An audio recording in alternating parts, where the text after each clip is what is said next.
But this guy's ass. Oh, my bad. This guy is ass. I've been working on what you told me yesterday, and I did not realize that Lithuanian, one of the oldest languages on the planet. I'm looking through these goddamn words, and I'm seeing so many words that I know. Yeah, because they were borrowed. Yep. Bro, it's crazy, especially when you start digging into like the farther east you go with some of that shit. It's crazy. Hey, McKenna, what up? Give it a ding. Like the further east you go, it just it gets crazy. It does get crazy, and really, I would say the further back in time, of course. Well, sure. You go. What up, sis? Biddy. Especially in the Middle Eastern, Mediterranean areas. Yeah, like there's a lot of shit there. Also, sub-Saharan Africa, because they are typically very understated in terms of how archaeologists, anthropologists deal with them. So a lot of that stuff is not going to be familiar to the average person, because there's a whole bunch of undervaluing of those cultures down there. What up, Vermin?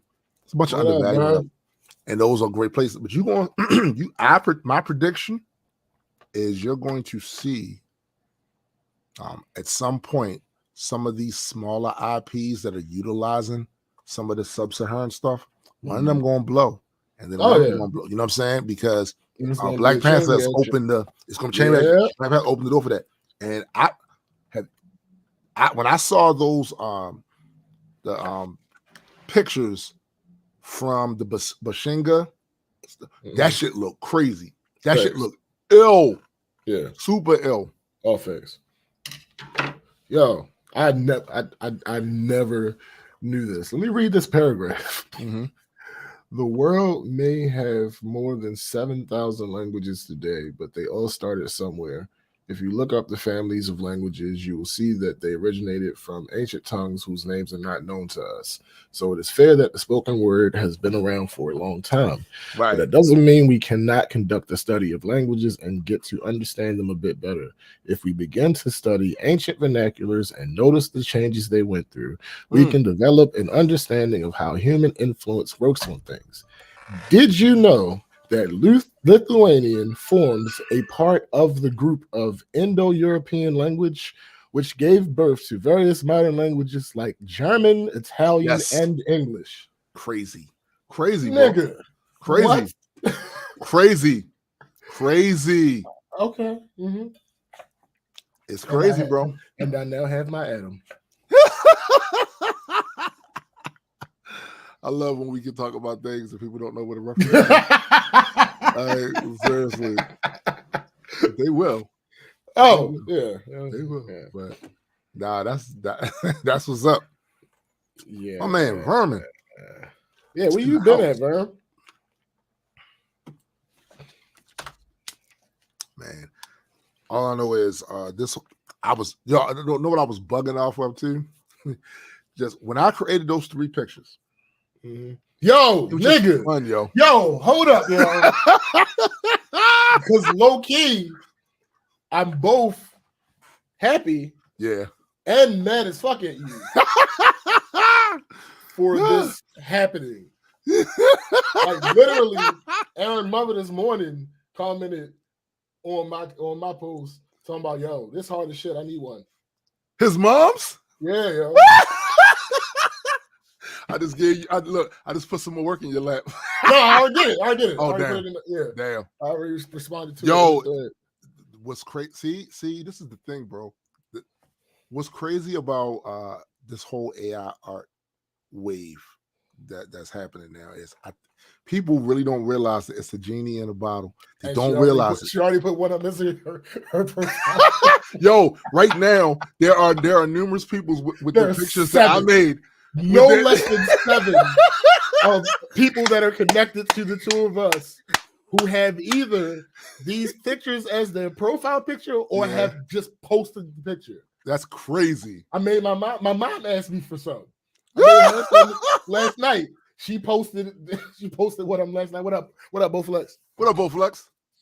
Yo, that's insane to me. Yo, first of all, my mother-in-law came downstairs after I dropped those 3 of us. It's like, that looks amazing. Did you? That's then, right? Then my wife, I had to do I got some. I had to make some of my wife. You know what I'm saying? Like, yo, I tried to make one of my daughter. The nigga that did the drawing of Gendra for me. Yeah, he liked the picture. Hold up, the one that's in your profile, the one I did with your profile? Yeah. Bro, that shit is powerful, man. It's powerful. Ridiculous. And you know, the thing is, as the tech grows, because we saw exponential growth just this year in the software, right? As that shit continues to grow and gets more and more advanced, it's really going to do more than just bridge the gap, I feel. You know, now it's still going to take a level of skill to navigate it, to get it to do what you want. But the point is, if they put all of the options in there, and you just have to learn the language of it and how it works and shit like that, it's going to be crazy. It's going to be crazy. Because some of this shit, yo, like, just insane. Just insane.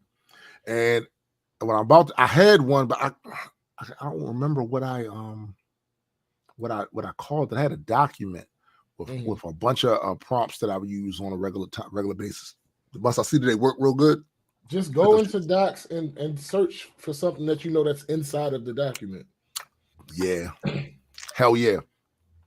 Because listen, the first 3, they all have everything except for a different image prompt, but everything else, all of them is the same, and it does that. It does that and shit. Now I did have to do some different things with your cousins. I had to change some stuff with my mother and with my cousin, because the first one I was doing with my cousin, yo, it was going to be hard, bro.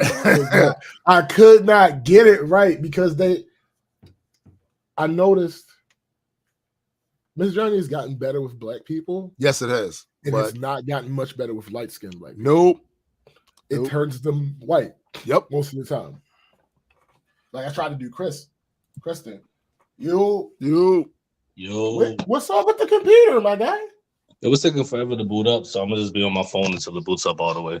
Word. That. So McKenna says one of our patients, one of our patients and I are trying to convince my boss's son to study machine learning.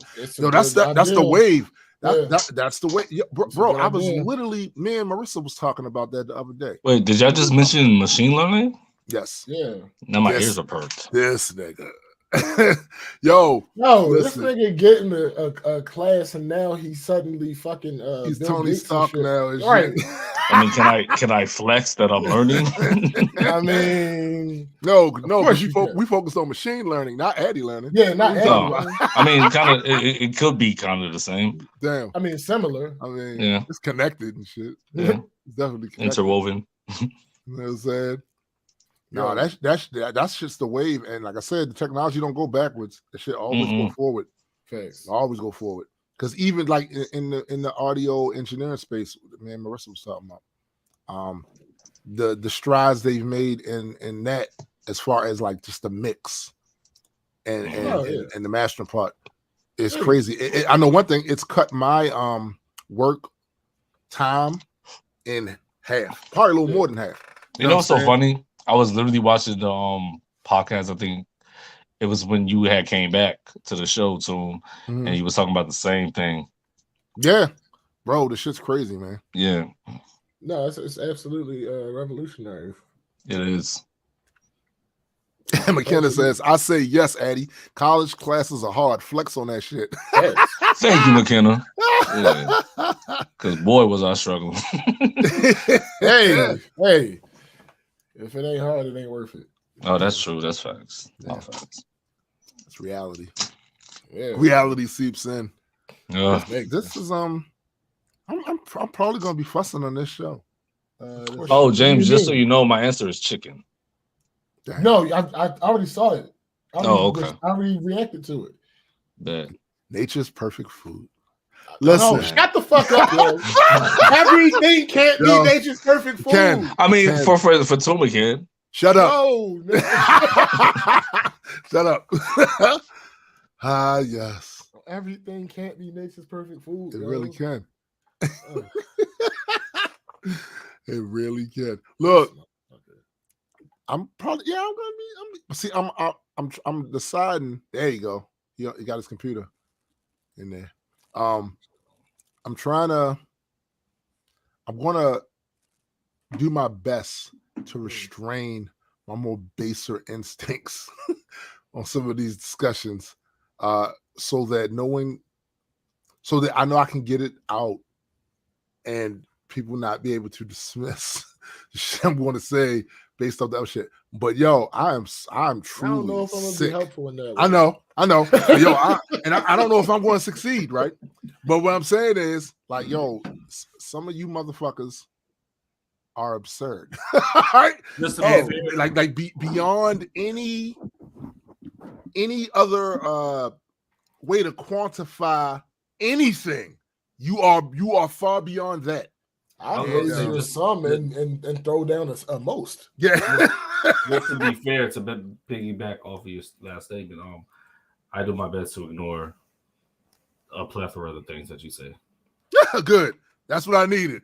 That's what I needed. That's a decent way to. It's actually smart. Message request. I'm not even going. Yo, it's mostly trolling when it comes to me. I mean, when it comes to me, other things. It's smart to do though, because I'm trolling at least between 80 to 90% of the time. So it's like, oddly enough, even right now. So you probably should, keep that in the tuck. Yeah, dog. Just saying. Just saying. But we're here since the whole crew is here. Might as well get started with this intro really quick. Yeah. Me. All right, y'all. Y'all can't believe he changed the profile picture that fast. I can. She changed the profile picture to one of them and she posted the other one. Who, your mom's? No, my cousin. Her mother. Damn. Welcome everyone to the Black Culture Geeks podcast. This is my man SPJ, you, and my guy Adequate. Yeah. And I am Tombstone the Dead Man, and we are just a few geeks talking about pop culture from a black perspective.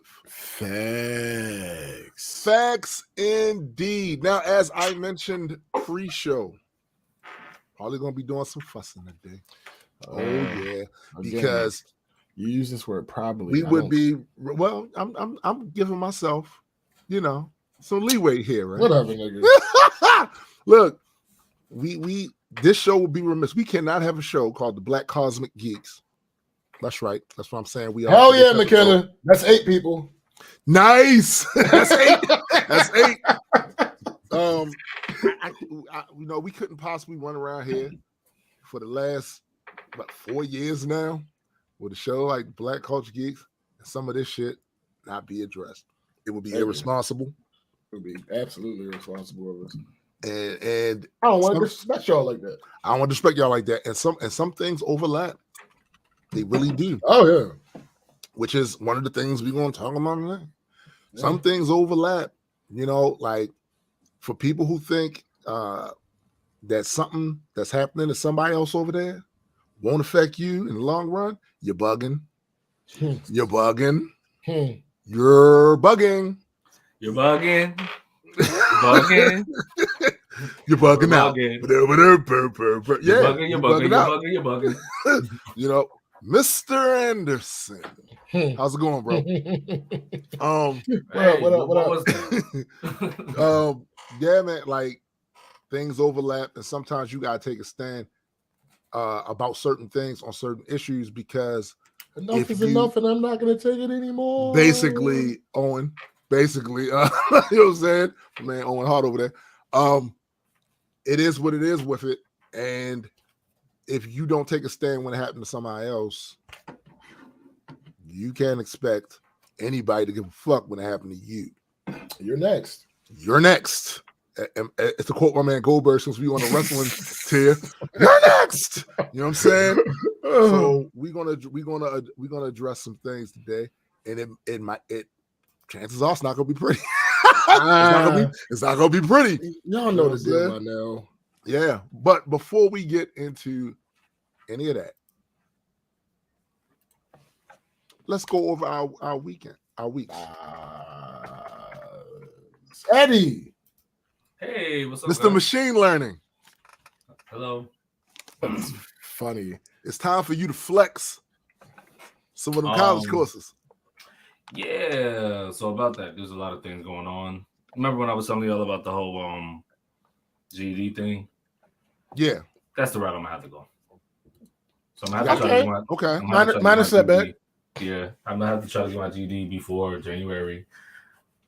Wait a minute. Before January? Yeah, because that's when my second semester starts. Okay. Yeah. You got time. Yeah, because plus I get the break. I get the Christmas break or whatever. Yeah. Like 2 weeks. But outside of that, I was struggling in algebra. Like I had an F for like 3.5 weeks. I finally bumped that up to a B. You know, with the bagel. You know? Yeah. Don DeMarco. Because I like you have to set that back up. It's probably gonna work now since I reset my computer. But whatever. Yeah, keep going. See, my problem was I was trying to learn all that shit. Mm-hmm. But then I thought about it, and people were like, they don't really want you to really learn all the algebra like that. Like, they just want to see. Possibly need all of it. Yeah, for IT, there's right? There's no way you would need all of it. Yeah, right. They just want to see that I could understand, like college math and college algebra, or at least solving. At the very least, I could find the answers to the questions. I think that's the main thing: problem solving and formulas. Yeah, all that shit. Especially since, and this is sometimes overlooked by people too. Some of those other tech fields that you get in. Like there's an undercurrent of shit you need to know. You just need to know to be able to. I know that the stuff of it looks glamorous. That actual thing that you try and get to, but there's some foundational shit that you have to also. It's so much harder to do that other stuff if you don't get the basics. Yeah, right. Which is dope because they have calculators for fucking everything now. Facts. All facts. Which reminds me of what I told my student supervisor. Yeah, that's his name. Yeah, student supervisor. He was like, "That's his name." Okay, that's not his name. His name is Joe Gallinari. Gallinarelli or some shit like that. My bad. All right.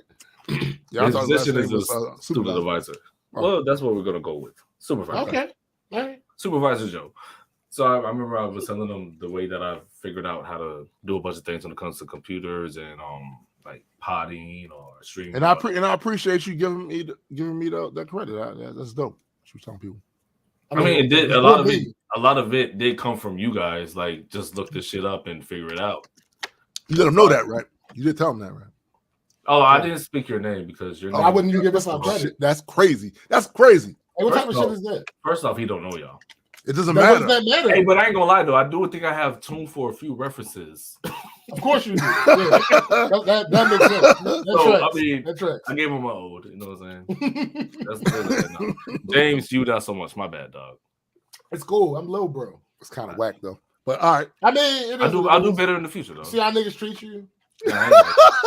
All the hours you pour into this shit. Right. Blood, sweat, and tears. Countless hours with this nigga.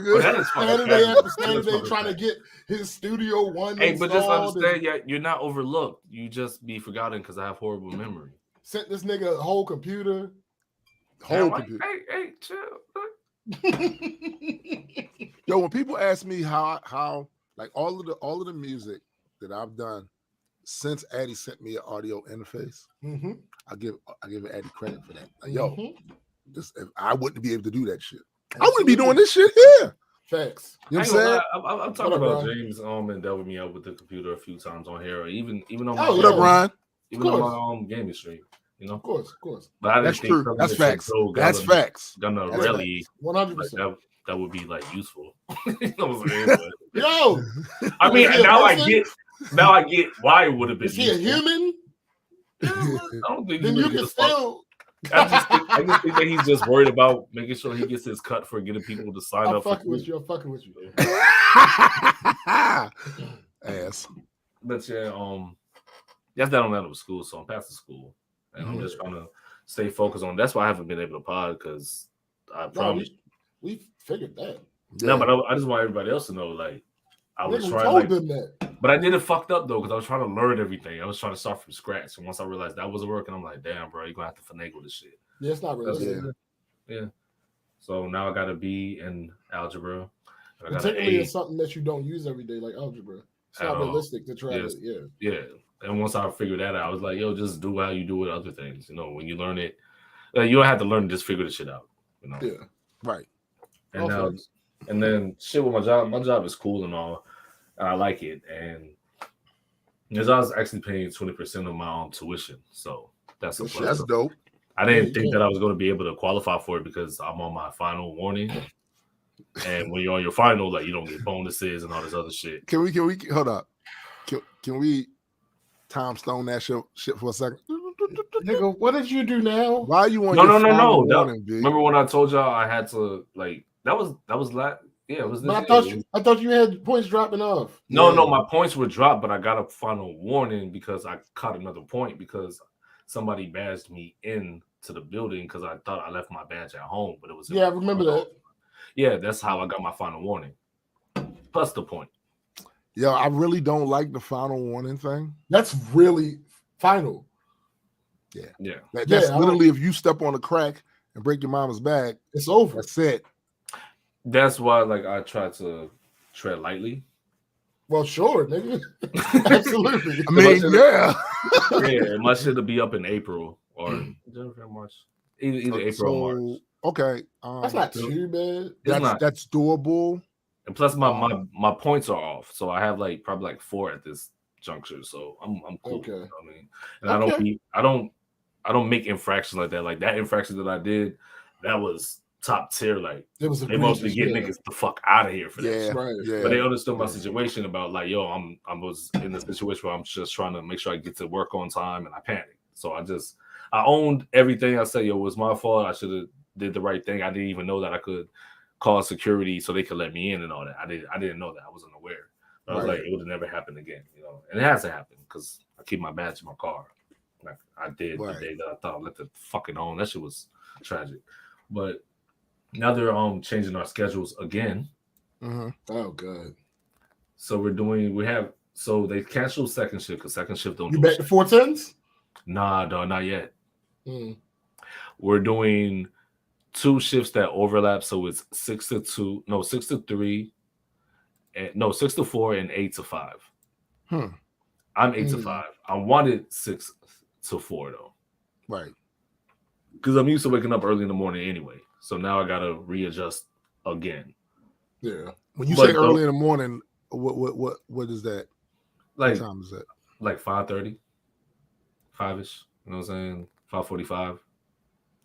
Because I gotta be to work at 7 anyway.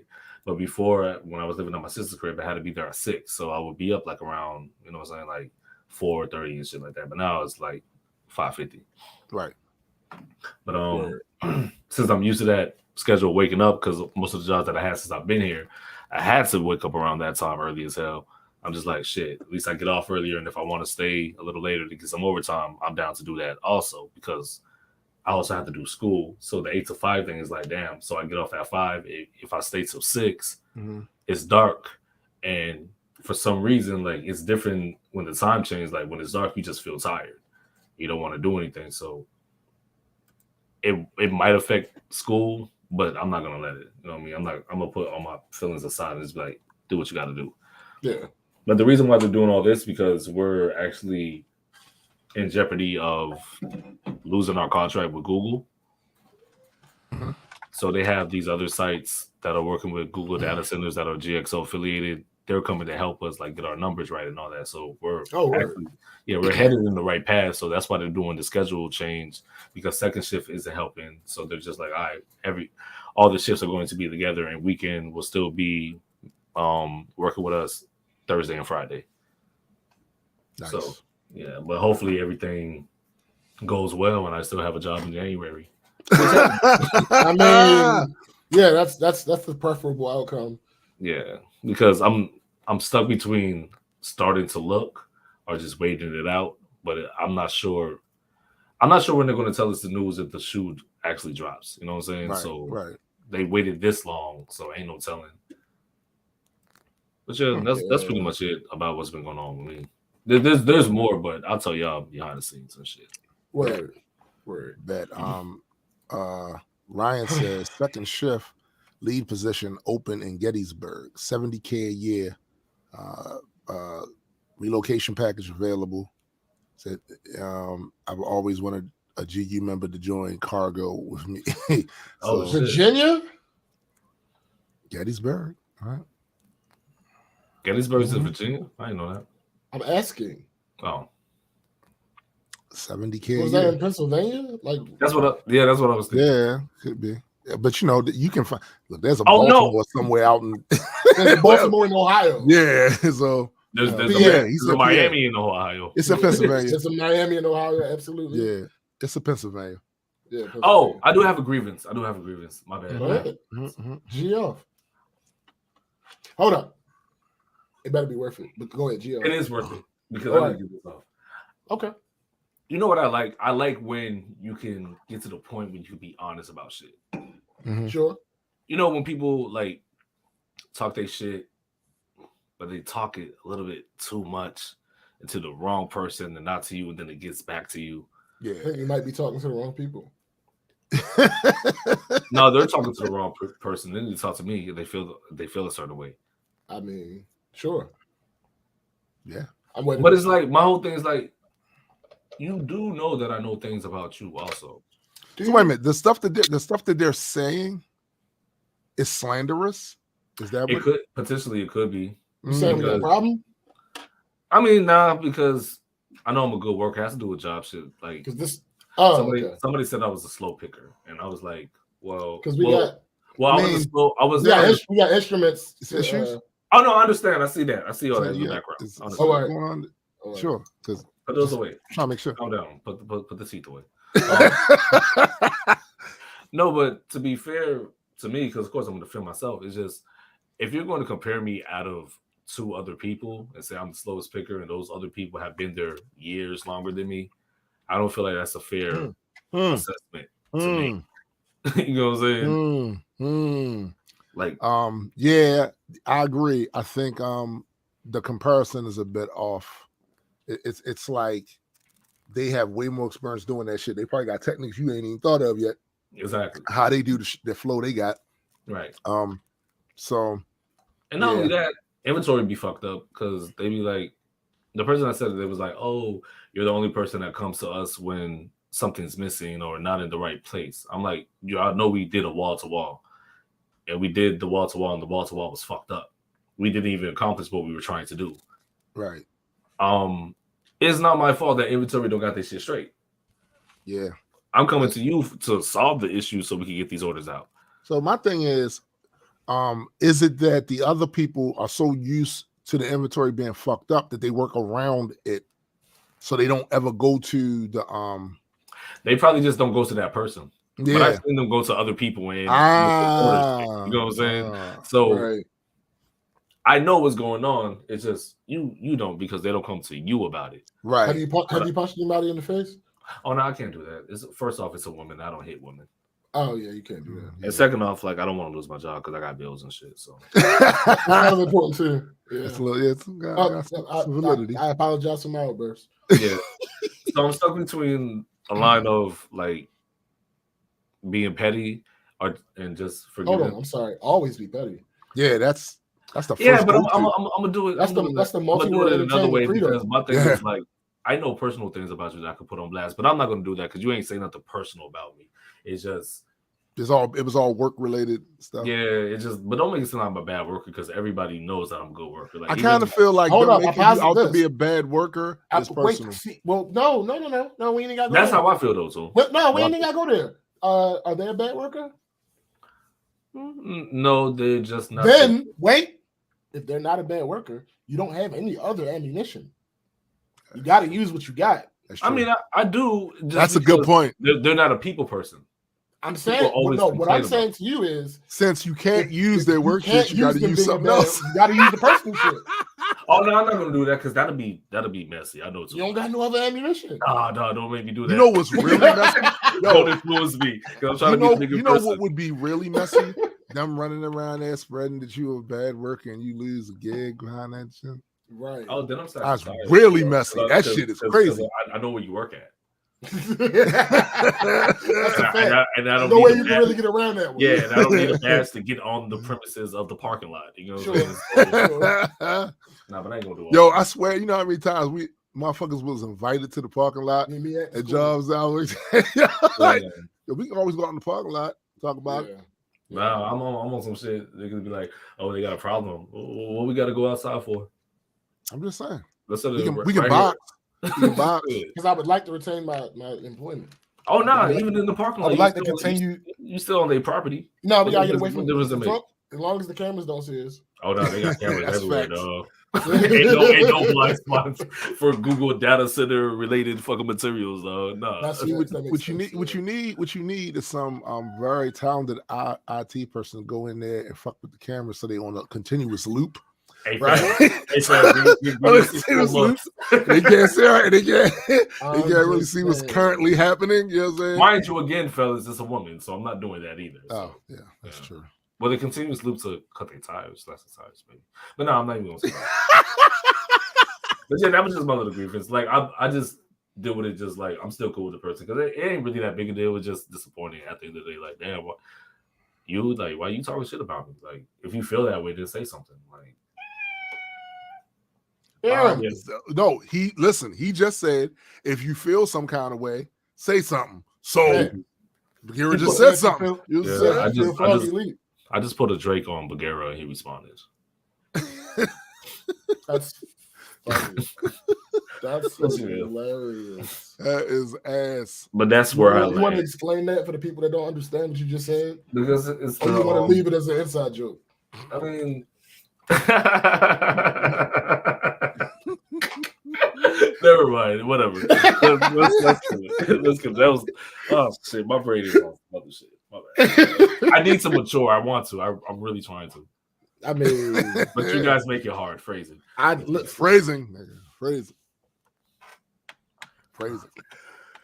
All right. So I guess we can go on to my week. Yeah. My week was basically a week filled with face palming. I mean, but that is something we're going to talk about later on in the show. I don't understand how your face isn't flat though. Because it comes back out. Like it's like, damn. Then I do this, put my fingers in my ears. Yeah. And it pops out, right? Pops back out. Yeah. Pops back out. Gotcha. I would say that this week was very productive because I got a lot of things done. One of the things is that everyone should have or is about to receive their metal covers. When I saw my man Christopher shared a picture on Facebook, his metal cover came. I seen quite a few people share their pictures in Discord. Their metal cover comic book came. So I was glad to see that because that officially marks the end of the fulfillment phase of the last Kickstarter. And we wanted to be really, really good on making sure people got their shit before we jump into another Kickstarter, right? Yeah. So I'm happy about that. And of course, that's barring anybody that fell through the cracks, which Graydon said on his show, and I'm going to say here, if there's anybody that fell through the cracks, contact me, contact Graydon, whatever. Right. You know what I'm saying? Because accidents happen. There's a lot of shit to fulfill. Contact us immediately and shit.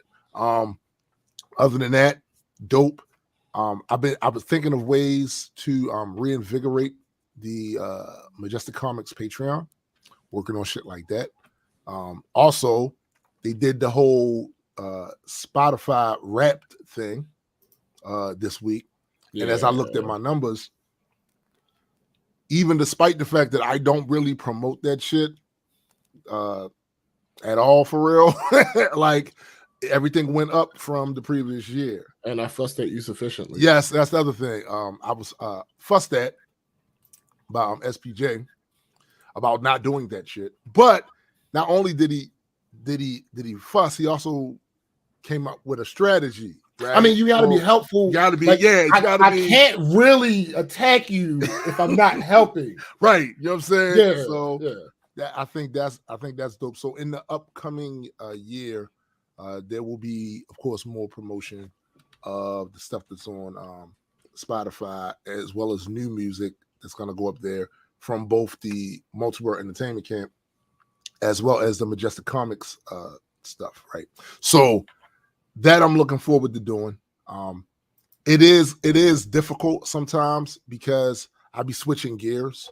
Yeah. Like when I'm in fiction writing mode, I'm in fiction writing mode, right? So I'm trying to find a great way to blend them both because a good percentage of the music is going to be comic book connected, but there's also going to be other music that's not. But a good percentage are going to be comic book stuff. So it's just a matter of me finding equilibrium and a balance with that shit that way. Also, so my computer is I'm trying to remember, how old would you say my computer currently is? 3 years. As I watched all of these vloggers on YouTube with their PC game reviews and shit like that, one thing I noticed is how I'm really feeling graphic card envy again. Never. I am. Yo. Remember when we were so for the 4080? Yo, remember when we were so hyped up to get the 30 this, the 30 that? Mm-hmm. It's been 3 years. Mm-hmm. And I'm looking at these new cards and the little commercials and people doing the little test on the comparing from this to that, and I'm going, and then NVIDIA dropping the driver update, and when I see on there one of the main pictures, other than the Miles Morales shit, when the slide goes over, you see one of the newer cards. I'm like, yeah, all that. This how they get you. Oh, nigga, this is how they get you. Absolutely. And had I not, funny thing about that is, had I not gotten the laptop, I would have never reset this computer, and I would have been feeling like I needed a new computer. Right.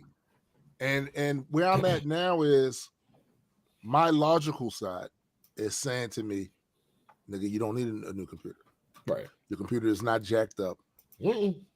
You could do so many other things other than get a new computer and a card to make your shit better. You can get more RAM.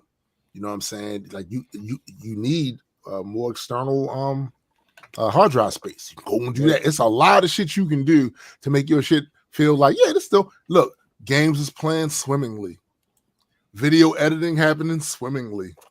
Audio editing happening. So there's literally no reason except for the envy. And by the way, when I look at the test vlogs of the certain games played on one of the 40 series versus the 30 series, if you really want to be honest, if you want to be funky, be free. Just don't spread none of that funk. Listen, listen. If you really want to be honest, the improvements are not that far as visually. You gotta look like, oh yeah, the shadow is not quite as, oh yeah, you know what I'm saying? Like, right. But that does not change the fact.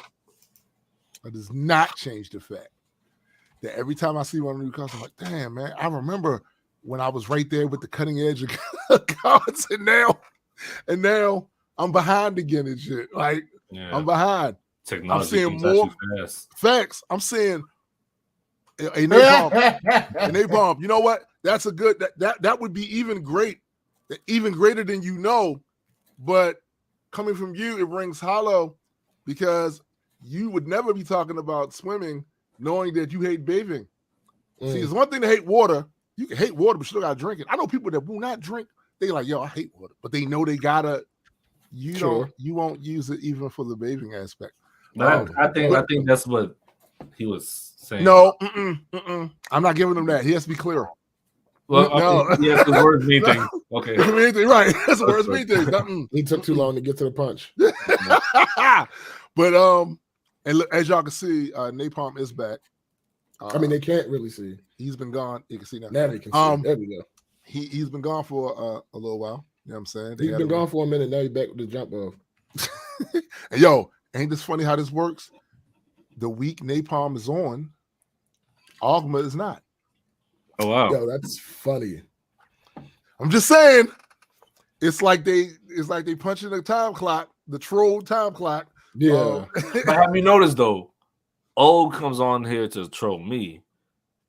No, he be trying to troll me. He be trying to troll. He be trying to troll James. He be trying to troll me. He definitely do, yo. But it be kind of different. I don't give him the satisfaction, right? Because I'm a bark right back at him. Yo, what if Napalm and Ogma are the same? They are. They are absolutely the same, yo. Because I'm gonna tell you this: I've never seen them both in the same place. Same space. Me either, bro. Me either. Not even once. Not even once. Yep. I've seen Ogma in person. Yo, I've been around Ogma. Is Palm. Ogma wasn't over here recording in my studio. Right. I ain't go bowling with Ogma. I'm just saying. Those things have happened with Palm. Yo, when I was in Seattle with Ogma, where was Napalm? Just saying. It's a good question. Just saying. The planes existed back then too. Right? I'm just saying. They're never in the same place. And of course, also I was telling SPJ this earlier. I finally bought a new cord for the for my audio interface. Now, as you guys know, I've been watching every week. There are times where I have like audio issues where my sound just completely goes out. Yeah. Completely goes out. And it's annoying because it doesn't just happen on the show. Like it happens when we're not doing it. What happened to Andy? I guess his cord went loose. The video cord went loose to some shit. He just completely disappeared from the face of the earth. Yeah. But I am happy to report that at least for this week, I haven't had any issues, but that's not, I was telling SPJ that's saying very little because sometimes 2-3 weeks go by and I don't have the issues. So you gotta give it some time. I give it some time to really see if that was the actual thing. But I'm thinking that was the thing. And finally, we just uploaded Spotify just let it go live. The Ragnarok song from Majestic Comics. And the thing is, you know, Graydon was saying when he first uploaded Celestial War, oh yeah, this should be up there quick. No, nigga, no. Because but the reasoning that we put forth was because it's a new profile, and then on top of that, it's a new song you uploaded, right? But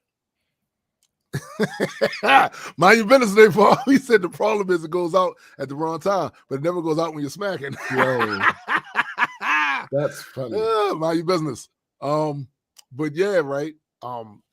This one is after the profile had already been up there for a little while, and it still took like a couple of days. Even if it's just one song, it's gonna take a little while for it to go live, but it is live now. So when at your earliest convenience, go look for Extra P. Check it out. Go check it out. The Ragnarok songs. A lot of you have already heard it, but you know. Yeah. Did Eddie leave us a message? Yep. He did. All right, bet. But yeah, that overall, Was my week. There's one other thing that I would like to talk about, but I told myself I wasn't going to be talking about that as much online anymore. You know what I'm talking about.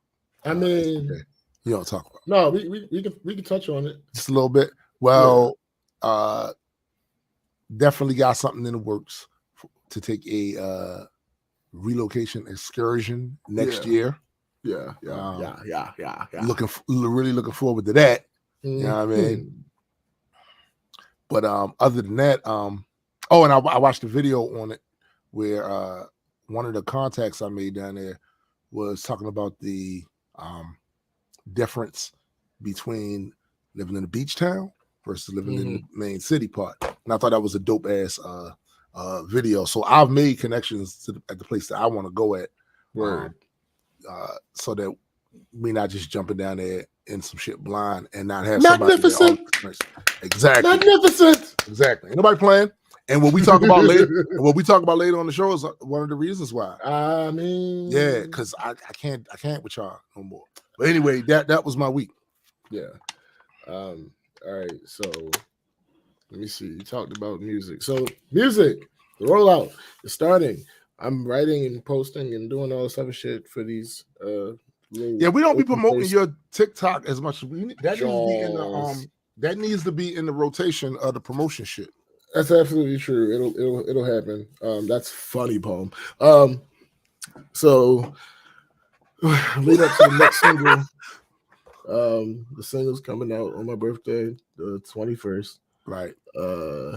Anybody's interested, follow me on IG, TikTok, or Facebook at Everything by SPJ, or on IG at Music by SPJ. Don't ask me why they're different.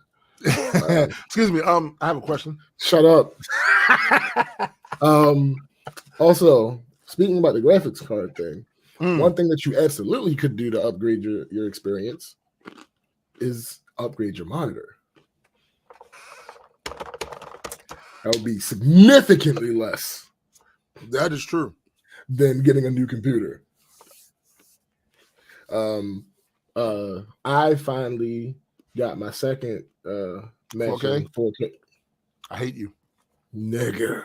I hate it. Is so much. It's night and day. Like, obviously, I knew it was night and day because they were sitting next to each other. But now that I have the matching monitor, I hate you.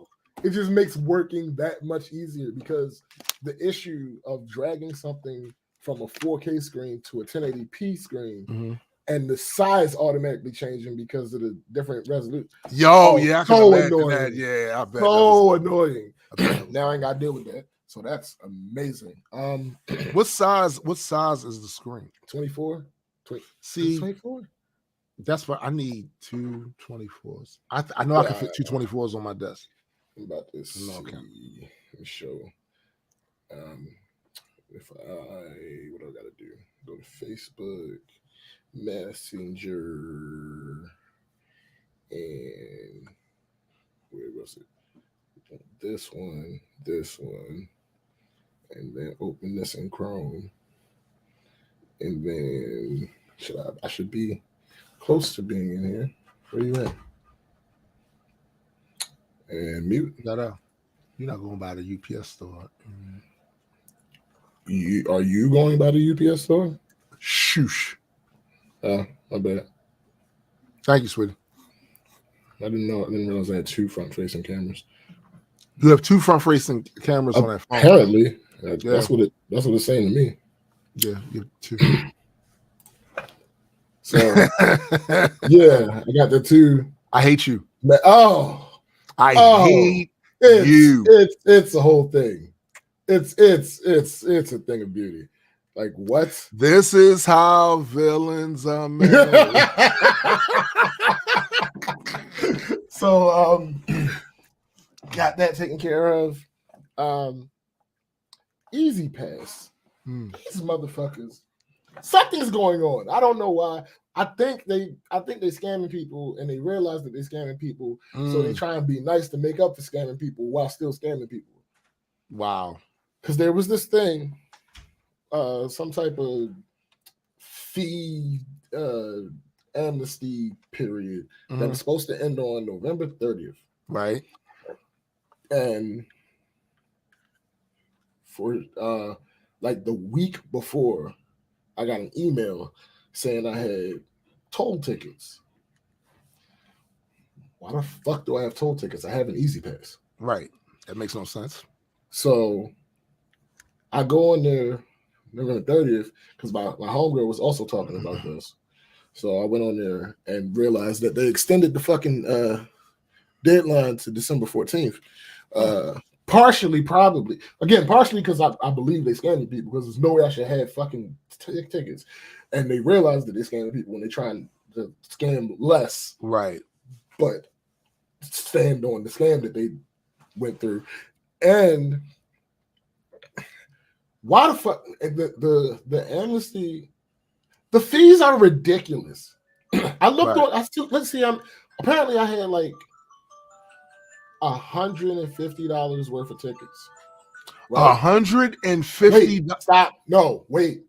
That's crazy, B. Without the waiving of the fees and all that other shit, it came to like $660. Yo, what? Listen to what I'm saying, everybody. I have an Easy Pass, one that is connected to my bank account that withdraws money from my bank account to refill my Easy Pass. That's I only crazy, go through the fucking toll, the toll twice a week.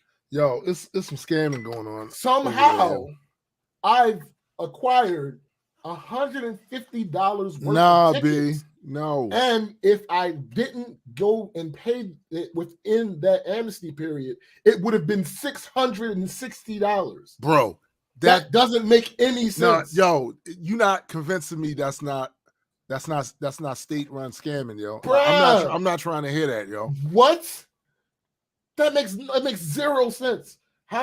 First of all, how the fuck did I acquire so many tickets? Again, I only go through the toll twice a week, 2 times a week. And that's a scam, B. The tolls cost like $4. That's a scam. Since I have this Easy Pass that auto reloads, there is no scenario under which I should be without money on it long enough to acquire that many tickets. Right. So wait a minute. Who did you talk to? You had to go and talk to somebody. Nope. The reason I didn't talk to anybody is because I know how this shit works sometimes. And in the event that I fucked around and missed the fucking deadline, I'd have been on the hook for $600. Yeah. And in not even just old evidence, the homegirl that I was telling you about that was dealing with it too, she literally had a scenario where she was trying to talk to someone day after day after day after day after day. And sometimes she would talk to somebody and they said they would call her back. Didn't call her back. She had to call back up there again. Oh, well, we gonna call you back. Oh, didn't call her back. Oh, all right, cool. Let me talk to your manager. All right, hold on. All right, my manager said this. Can I talk to your manager? No, you can't talk to the manager. Manager said this. Manager said they're gonna call you back. Didn't call her back. Like this type bullshit. Right. I'm not dealing with all that. Yeah. It was only $150, which is egregious compared to what it should have been. Right. Should have been nothing. But there's a big difference between $150 and $660. Yeah, bro. So I just went and paid the shit. This shit's stupid. Something is wrong. Something is wrong with the system, or y'all doing it on purpose. There's only 2 options. Yeah. There's no way since they're actually getting money out of the deal, I'm gonna err on this. Bruh. I'm erring on scam. Nigga, I could see if I had like $40 worth of tickets. Yeah. Maybe. Yeah, that might be somewhere in the realm of possibility. 150? Come on. How the fuck did you? Anyway. You know what it remind me of? It remind me of these fucking radar traps. It's just a way for the city and the state to get money. Nigga, the cameras are absolutely that. When they first came to the city, I went to court for one of them, and the judge admitted That was about That's all it is, bro. Yeah, That's all it is. The judge flat out admitted it. Oh, yo, yeah, this is about money. I'm gonna tell you just a small tangent on that. So this reminds me of what they do with the cops, where they have a quota, right?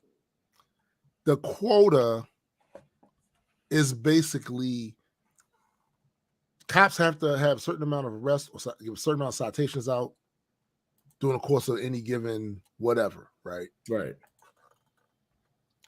How is that beneficial for the public? It's not. It really isn't, especially since they'll figure, well, I'll go into one of these low income areas because we all know in low income areas, shit. You'll be able to find more instances of crime because poverty breeds crime. I can go there and get somebody for almost anything there. The odds will increase, right? That does not benefit the public at all. And it's one of the things that helps to erode the public trust in the systems of authority, like in locally, statewide, and even nationally. Like, absolutely. Like that shit. And something, my uncle was a police officer. And he said to me one time, he said, the best bulletproof vest you can have is the trust and respect of the community that you work in. I wish more of them feel like that. Like I personally know somebody down there that's a police officer, where they penalize him when he helps people. Yeah, and it's not what it's about. Right, and it's driving him nuts. He's really not happy with that shit, to the point where he wants to not do this shit anymore. But he has a family, so now he's thinking, all right, he can't just go up. I quit. But he also won't stop helping people because that's what he got in there for. Yeah. Regardless of what the system has been, he got in there for that. And because his mind is still there, it's miserable for him. So it makes you wonder about the people that aren't miserable. They're good with it. They're good with it. You know what I'm saying? It's one of these things where most of the time, the vast majority of the time, you go in intending on changing the system, find out you cannot, so the system winds up changing you. Yep. Very simple. Just sucks. I remember on that point, somebody that was doing a podcast and Fab was on there and they started talking about my black people, when we gonna start being police and blah blah. And I could not help but comment. And of course you couldn't. And the dude said something, and Fab was like, "Nah, bro, you might want to listen. You might want to chill and just listen." Like, yo, the thing that killed me about that is motherfuckers be acting like some of this shit is these are new tactics, bro. Like, yo, listen, and none of this shit new, bro. I was literally hearing that exact same shit. Yeah. Back in my late teens, I was hearing that exact same shit. So none of this is new. Yo, it's just the anecdotal thing, yo. They was hearing the shit since they was kids too. Yeah. They just assume that nobody's been doing it because they don't see it. Yeah. That's all that is, yo. That's true. But anyway, so Sunday, Marcus got an eviction notice. Now clearly that's not exactly true. Okay. For one, I wouldn't just be putting this business out there. Of course not. Yeah. For two, these things aren't technically eviction notices. But it's just simultaneously easier to call them that, and for the purposes of the story, it's easier to call them that. And if anyone didn't know any better and they looked at them, they would think that they were eviction. Yeah. Yeah. Okay. Third, Marcus works for the company. The notice was for a failure to pay rent. All employees, save for the few who exercised a grandfather clause, have their rent taking out of their checks. So there's weekly. No way. There's absolutely no way. Right. So he told me not to mention it to Debbie. He called me Sunday night. He told me not to mention it to Debbie and to wait in her office for him to get to work so that we can all have a good laugh about it together. So that meeting never happened. Why? Well, first of all, he was late because Marcus is always late and will be late for his funeral. It's just what he's going to be late. Oh, I ain't mad at him about that. I mean, listen. I get it. All this lateness in his life is just practice for the big show. Yeah. But secondly, the second reason it didn't happen is, well, the receptionist called out that day, and one of the ladies in Debbie's department had to fill in for her. But the amount of calls, the sheer amount of calls that were coming in were staggering. So Debbie went down to go help her. So I'm figuring at some point that the calls would slow down, and then we can have this lighthearted roasting of whoever the fuck in our company dropped the ball. Niggas say that didn't happen either. Because at the time, logically in our heads, it made sense that, okay, this is after a long weekend. It's the end of the month. Right. So it's going to be busy. That's what we're thinking. Shut up. That's what we're thinking in our heads. So yeah, when I left for the field 2 hours later, Debbie was still down there and the calls had not slowed down. Wow. The next day when I came in, I found out she didn't get a chance to get back to her desk until after like 3 p.m. Turns out that eviction notice that Marcus got wasn't a slight oversight by one of our employees. It was one of the companies we work with entirely screwing the pooch. That's crazy. They sent out a bunch of these notices to people that actually were in no danger of being evicted. Yo, that is crazy. That is crazy. That's why the phones were so busy, is because all of these people needed fucking answers as to why they were being given a notice that said that they hadn't paid their rent when they absolutely paid their rent. Yeah, that's crazy. Nigga, you got people with zero balances getting eviction notices. What is going on? Like, why do I have this? And then let me ask you this question. Let me ask you this question. So, for an employee that gets their rent taken out of their check every week, couldn't an eviction notice also be taken as you're fired? Yo, listen, the funny thing about that is there was a point in time, it's gotten looser now, but there was a point in time where this was strict. If you got fired, you got evicted. Right. And if you got evicted, you got fired. Woo! Yeah. Oh, yeah. There was a point in time where that was a strict rule. That's crazy. They've loosened that a little bit. Fuck out of here. Yeah, they've loosened that a little bit because there are certain, I guess at the time they didn't imagine what circumstances can happen that can lead to one and not the other. Right. But after time, they realized, there are circumstances that could potentially lead to one happening and the other not being necessary.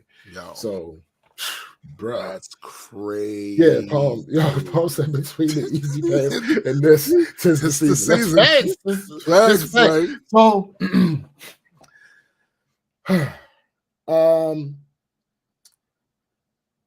the next thing that happened, since last week, the payroll department has been bugging us, as in me and my supervisor, who's not my supervisor, about putting the new guy in the clock for his fingerprint.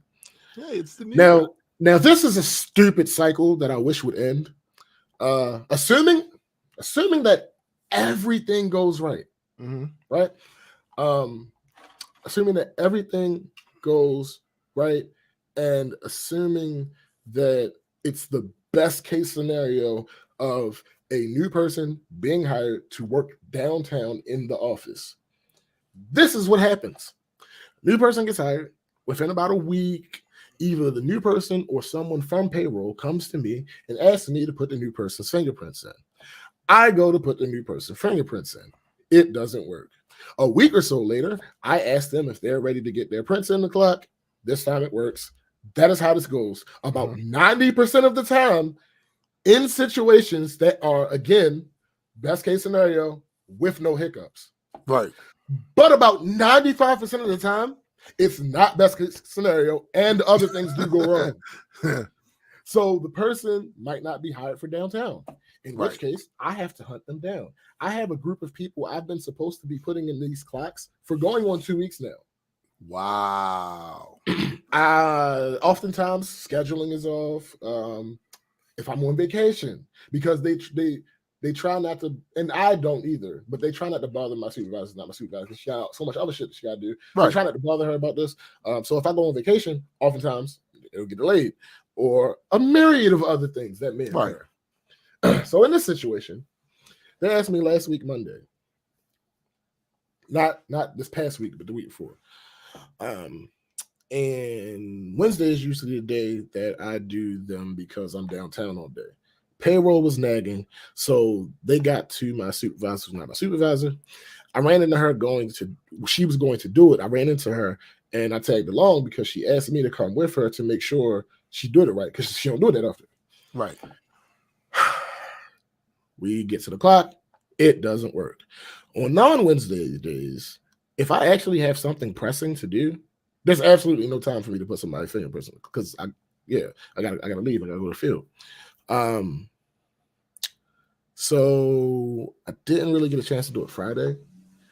We closed early, so I left to go to the field earlier than I normally would.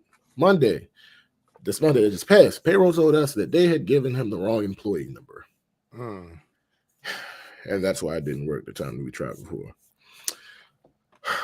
But wow, they were still harassing us to get it done. Like there was actually some rush. Right. Spoiler alert, there's no rush. I went to do it Monday. He was busy. Tuesday, before I left for the field, I made a conscious effort to put him in the clock. That was around like 10:40 before I left for the field. 10:40 a.m. At 4:59 p.m., I get this text from my supervisor, who's not my supervisor. She says, "Please don't shoot the messenger, but did you put him in? Payroll just asked me." I told her, "Yes, I did it before I left for the field." And then you put then it I thought about it. Oh. Yo, then I thought about it, and I'm like, why didn't they just ask him if I did it? Maybe because they don't trust him. Shut up. Here's the thing. If you're looking at a blueprint of our building on our floor, on the far right of the building would be where payroll sits. On the far left would be where my supervisor is not my supervisor sits. His desk is almost directly in the middle. Oh my. So they had to walk past him in order to ask her that question. She was like, "Yeah, that's a good point." I saw my opportunity.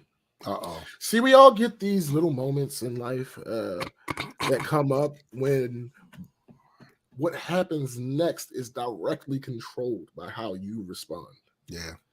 She was annoyed by them. She had just realized they did something incredibly illogical. Yeah. This was my time to strike. Yeah. I said, you know what?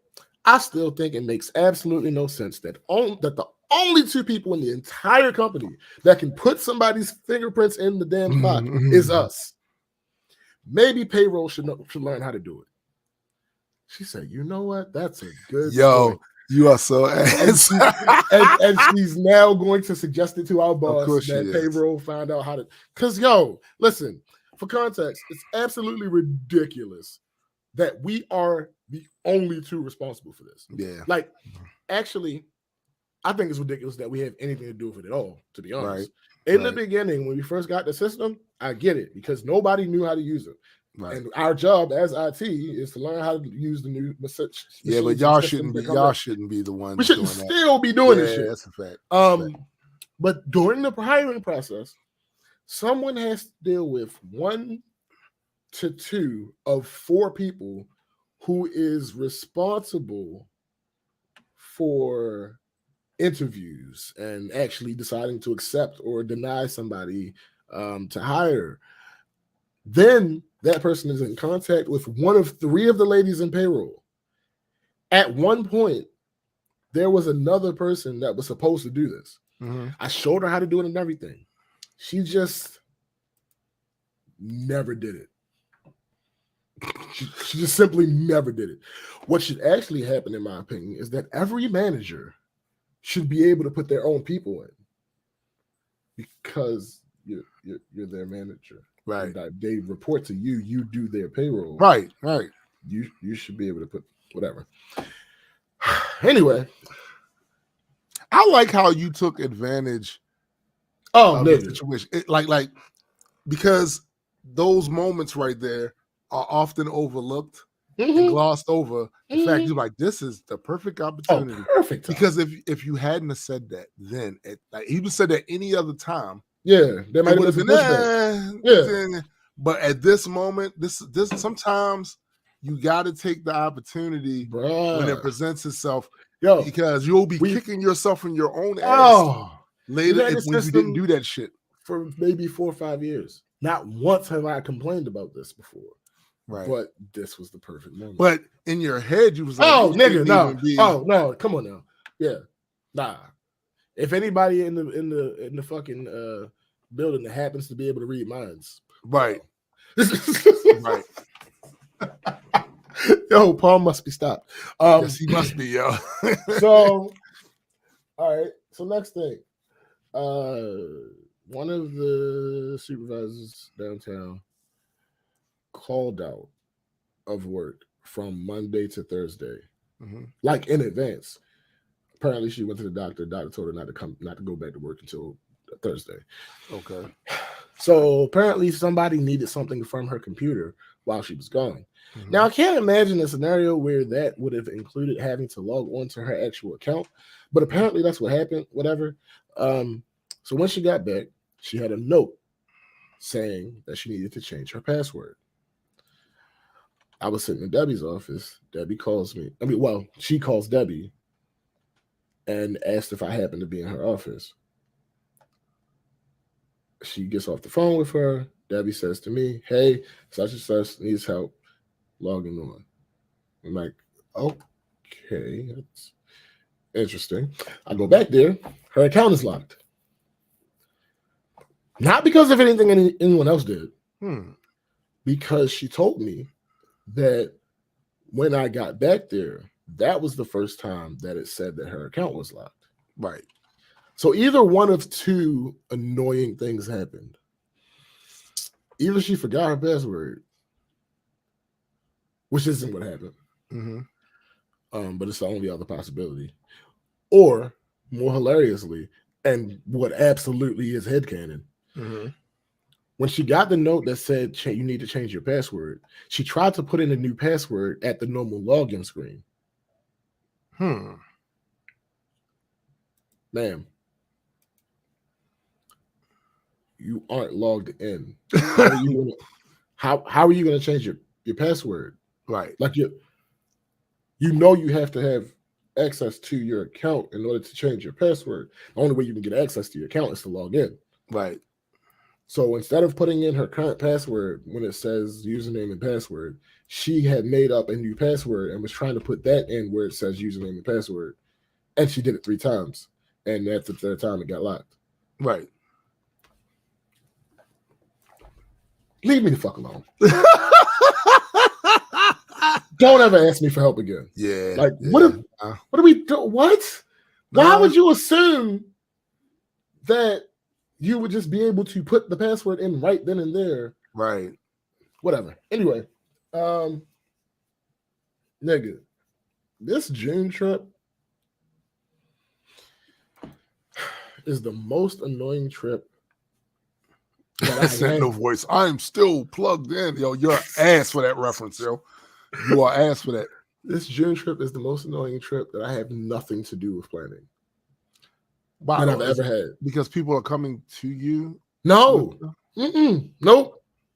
So the lady at my job, might as well call her my work mother, has never gone on a trip with us. We've tried several times. It just never worked. I think she understands how ass is gonna be. No, nigga. Soon after we got back from the Dominican Republic, she says to my homegirl, yo, we can do a trip for my birthday. And when my homegirl told me this, I was like, cool, because Fab, Marcus, and I had just talked about changing the trip schedule for next year. Mm-hmm. Plus, I was happy not to be expected to plan a fucking trip. Well, duh, yeah. I get to my work mother. She's like, "Where are we going?" Nigga, what do you mean? That's funny, sis. Marissa said this is likely a direct result of the push start cars. Folks be forgetting how to unlock shit. That is a top tier. That is now officially the funniest thing I've heard this month. Oh shit. So again, she's like, "Where we going, nigga?" Apparently, she just assumed that I was going to plan the trip. Well, you can't really be. Yes, the fuck I can. No, yes, I can. Number one, no, nigga. Number one, it's her birthday. Number two, she didn't talk to me about this trip. This is your birthday present to her. No, fuck that. Listen, so here's the thing. Here's the thing. I started looking into it. Mm-hmm. She wanted to do a cruise, and I'd never been on a cruise. And Kristen had just came back from a cruise, so I was like, "All right, cool, I'm down." So I found some info for a couple of cruises that fit the amount of time that should fit everybody and the price range that should fit everybody. Right. I had a couple options. I was against flying to cruise because by this point, we had already started talking about a cruise next December for me and Chrissy's birthday. Right. And that one is leaving from somewhere in Florida. I didn't want to do the whole fly to cruise twice in the same year. Nah, I feel you. By this point, my work mother was getting anxious. So that's when she had that conversation with Marcus that I talked about on here before. I see her, I show her the choices I had came up with. Right. She started complaining about leaving from Baltimore. I made up in my mind that moment that I am no longer planning this trip. now, I didn't tell her at that moment, right? But I had made up in my mind at that moment, I'm not planning this trip. That's when I tried to get my homie to do it, who's the travel agent, because he's a travel agent, and that's what he does. On here how that didn't yeah. Work. So now my homegirl that my work mom originally told this idea to had been looking into cruises because my work mom had been complaining to her about no movement happening. Ma'am, it is 8 months away. Yeah, you might want to chill just a little bit. What are you? Whatever, fine, because I don't want to plan the shit anyway. So you want to complain to her? She going to plan it because you complain it. All right, fine, whatever. My homegirl found out that her people were actually already going on a cruise the exact time that we were planning to. Wow. Problem solved, right? Yeah. No. Oh. So my homegirl sends me the info, and she had verbally signed on to go because there was some kind of special or something that expired soon. Next time I see her, she mentions that, it slipped her mind, and she invited her daughter. Now, I'm pretty sure I mentioned this on here at some point, but since I've never used her name, I guess it makes sense to bring it up. She is my ex's mother, but her and I were actually friends long before I even met her daughter. So that's how that situation works. So again, she wasn't thinking, she invited her daughter. When she told me that, I'm like, I don't know how that's going to work out. Right. So I tell her I'm not sure if it's a good idea for me to go. So I'm pondering this. And then the next day I see my work mother. I tell her, hey, I might not be going on this trip because of the recent revelation. Right. Now suddenly she don't know if she's going. Oh boy. First thing she said was, I understand. I didn't even think about that whole dynamic before. I understand. Whatever. Don't stress it when sometime around that time, we can, you go out to a restaurant for my birthday or something like that, blah, blah, blah, blah. I said, cool. All right. And then she's talking about, yeah, I'm not sure if I'm going on this trip. She keeps telling me she doesn't want to leave from Baltimore. The reasons that she gives for that don't make sense to me. Okay. She says the ships are too small. Mind you, all the ships that I saw held upwards of 2,000 people. Yeah, but nothing about that 3, says, listen, nigga, nothing about that says small to me. No, 2,000 people. But obviously, I'm not pressed to be around a bunch of motherfuckers. And especially in no. I'm not. I am not personally pressed. She always says that the 2 that she took out of Baltimore didn't have a lot of things to do on the ship. But here's the thing. That's completely ship dependent. Yeah, facts. And you can look up the ship to see what kind of amenities they have on there. Yeah. Right. Yeah, facts. So I talked to my homegirl. Well, actually, this was Tuesday. Thursday, my homegirl texted me like, did you get a chance to think about the cruise? I said, not really. And then she wanted to say something, but she stopped herself. She's like, I'm trying not to vent. I said, oh, shit. All right, let's do lunch. So I talked to her. She's saying that my work mom told her that she wasn't sure if she was going on the trip because of the price. Now, mind you, she had a very specific list of things that she seemed to not want to budge on. She wanted all-inclusive, including a drink package. Now, I don't know about all cruises, but I know the ones that people have told me that they've been on had unlimited drinks as an add-on package. Right. It's not included in the price of the cruise. You have it's a package you got to select. She wanted a balcony room, which is the highest type of any room style unless you're getting like a suite or something. She wanted to leave out of somewhere in Florida, which means at bare minimum, adding the price of a round-trip flight on top of how much the cruise is. Not to mention transportation to and from the airport both ways. Not to mention whatever you do between the time that you land in Florida and the time you set sail. That could be anywhere from eating to buying a hotel room. Yeah. So as an example, I went ahead and did some math for y'all. So let's take Carnival cruises. Now, this is a longer and more expensive trip than the ones we were looking at, but I just picked 2 cruises that were comparable. Right. For a 7-day Caribbean trip, leaving Baltimore with no frills, regular room, middle of the ship, default level, it's $3,092.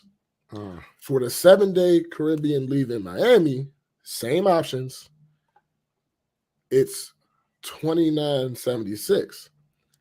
But remember, we have to get to the cruise and we have to get home. Right. Now, I couldn't find the time that the cruise leaves the port, so I just picked the cheapest Southwest flight that arrives on the day of departure.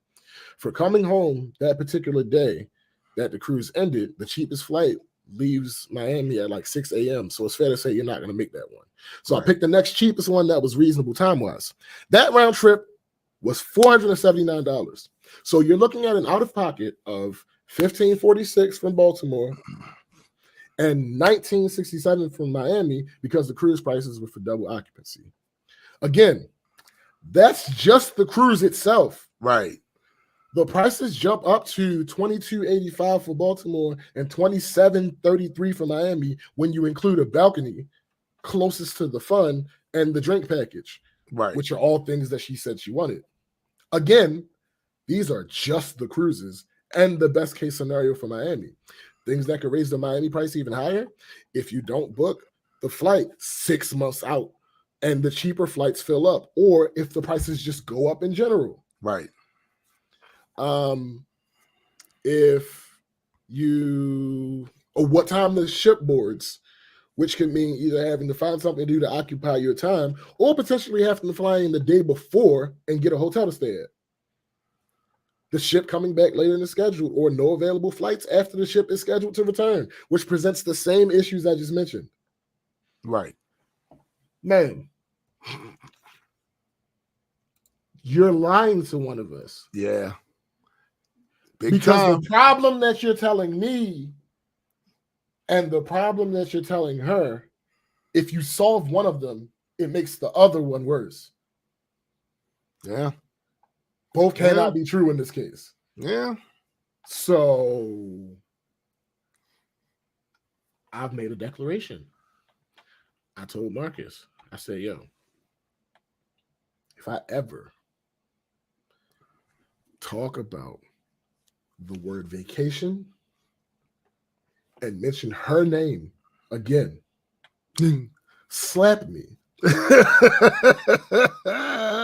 I'm not dealing like all of the back and forth, the pickiness and all that shit. I'm not for it. That's not how I deal with things. And I've done an amazing job of cultivating and curating the group of people that I go on trips now with, that I don't have these fucking issues anymore. And that's the reason for that. Right. You know what I'm saying? That's the reason. No, love her to death. But this is the 4th or 5th time that we were supposed to go on the trip together, and it hasn't happened. Right. And it's always an excuse. When we went to Miami, it was, oh, I don't like how that place looked. That was early in the process. We could have found another fucking place. Shit is crazy. So yeah, I'm not. Nah, bro. I'm not doing that no more. I get it. I get it. If the only way, and I told my homegirl, she was like, yo, I heard you talk about the problems with planning trips, but it wasn't until you actually had a did not experience this. Shit. I know exactly what you're talking about now. Right. I apologize. Right. I said, you don't gotta apologize. Just recognize for the future. Yeah. It's just one of them things, bro, that makes you like when shit like that becomes that big of a headache. And also, like you said about cultivating the group of people that you take on these trips with you. Yeah. How extremely important that is, because like, well, I know for me specifically, it's important to know because the people that you have on the trip with you have a direct effect on whether you enjoy that trip. And everybody is spending their money to go and have a good time. I want everybody to have a good time. I want everybody to enjoy themselves. Like I take that upon myself. I shouldn't maybe, but it's who I am. I take that shit upon myself. I'm a natural leader of the friend group type. Right. But yeah, no, your ass too. I just naturally take that upon myself when I'm involved with planning something, because the last thing I want is the people that I care about to lose faith in me for some reason.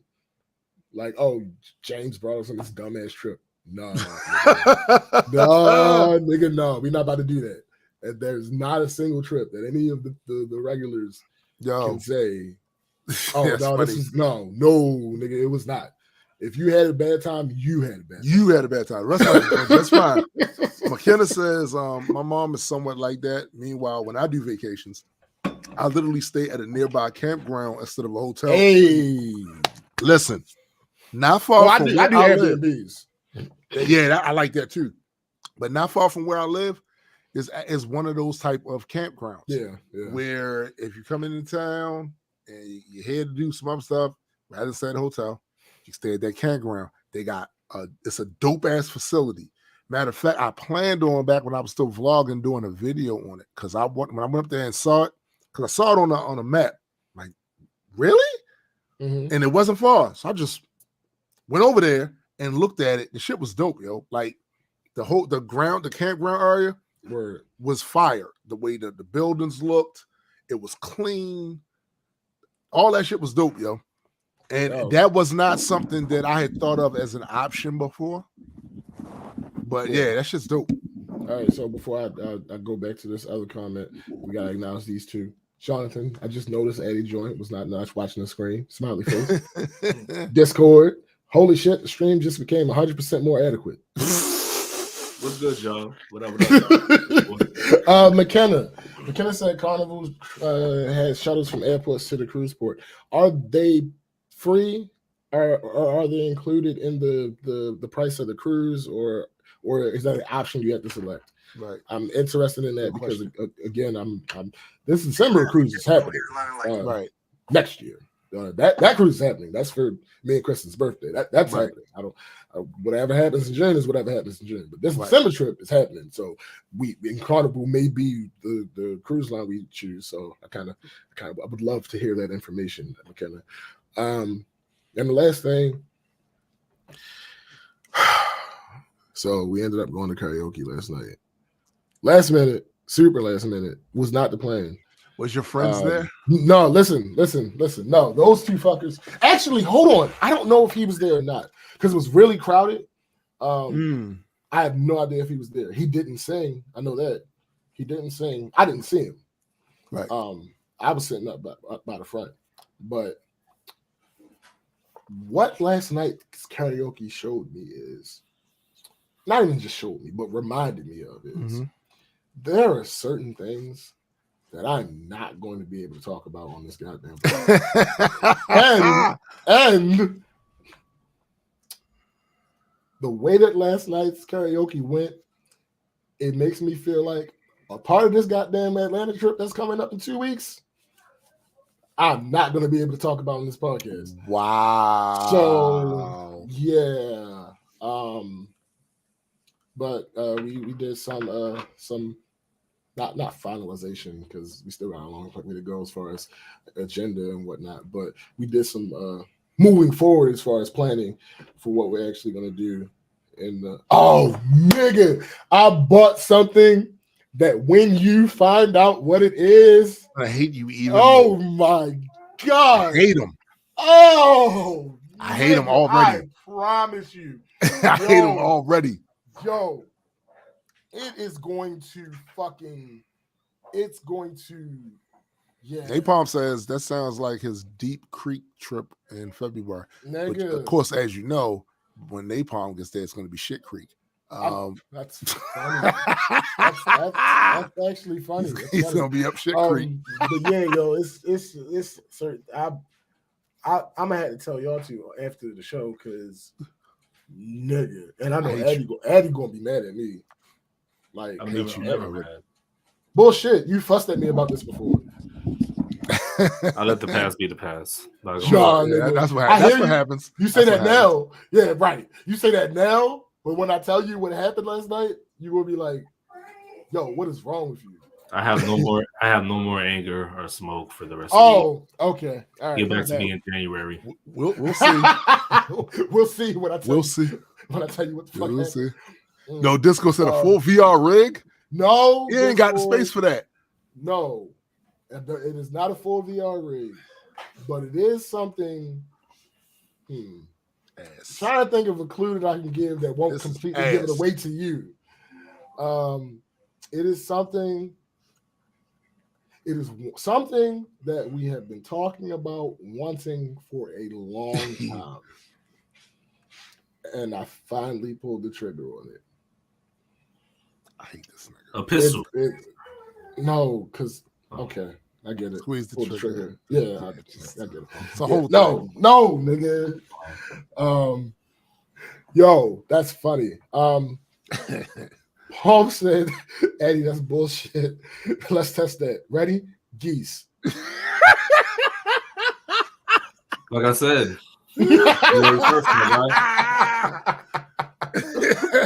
But yeah, like I said, it's I can't even.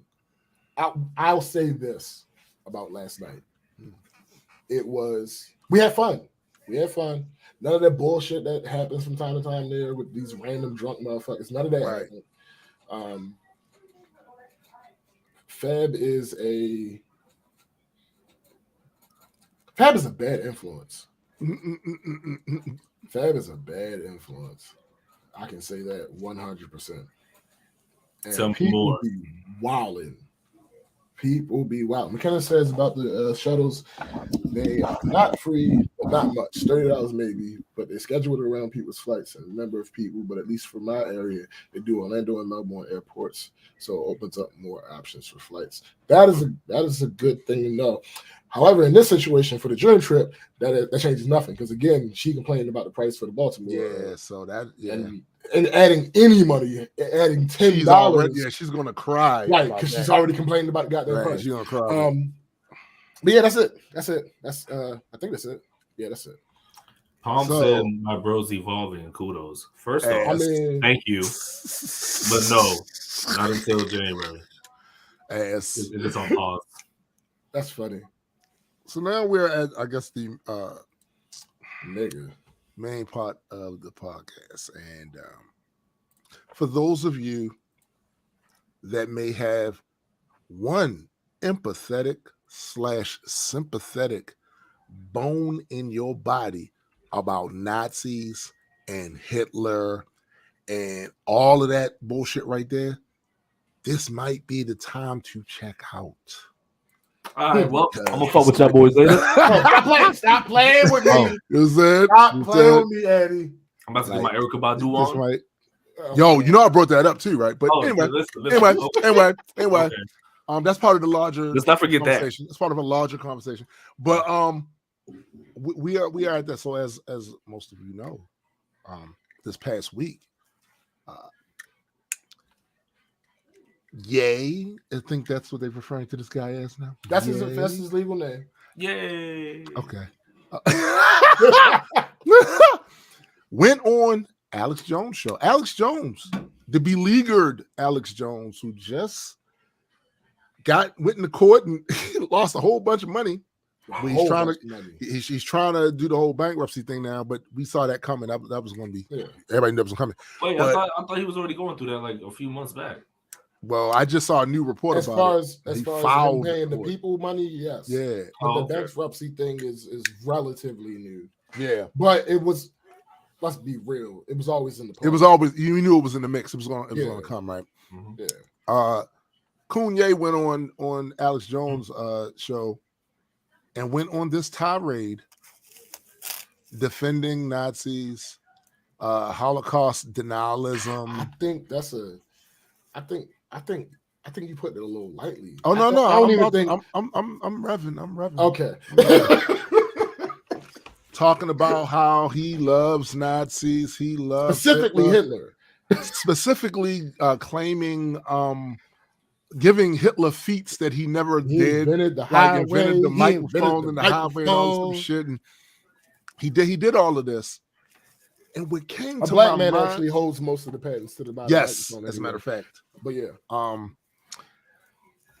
What crossed my mind as all of this was happening is pre this interview.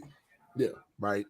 When people were looking at the way he was going and was saying, yo, this motherfucker right here, throw him away. Yeah. Throw him away.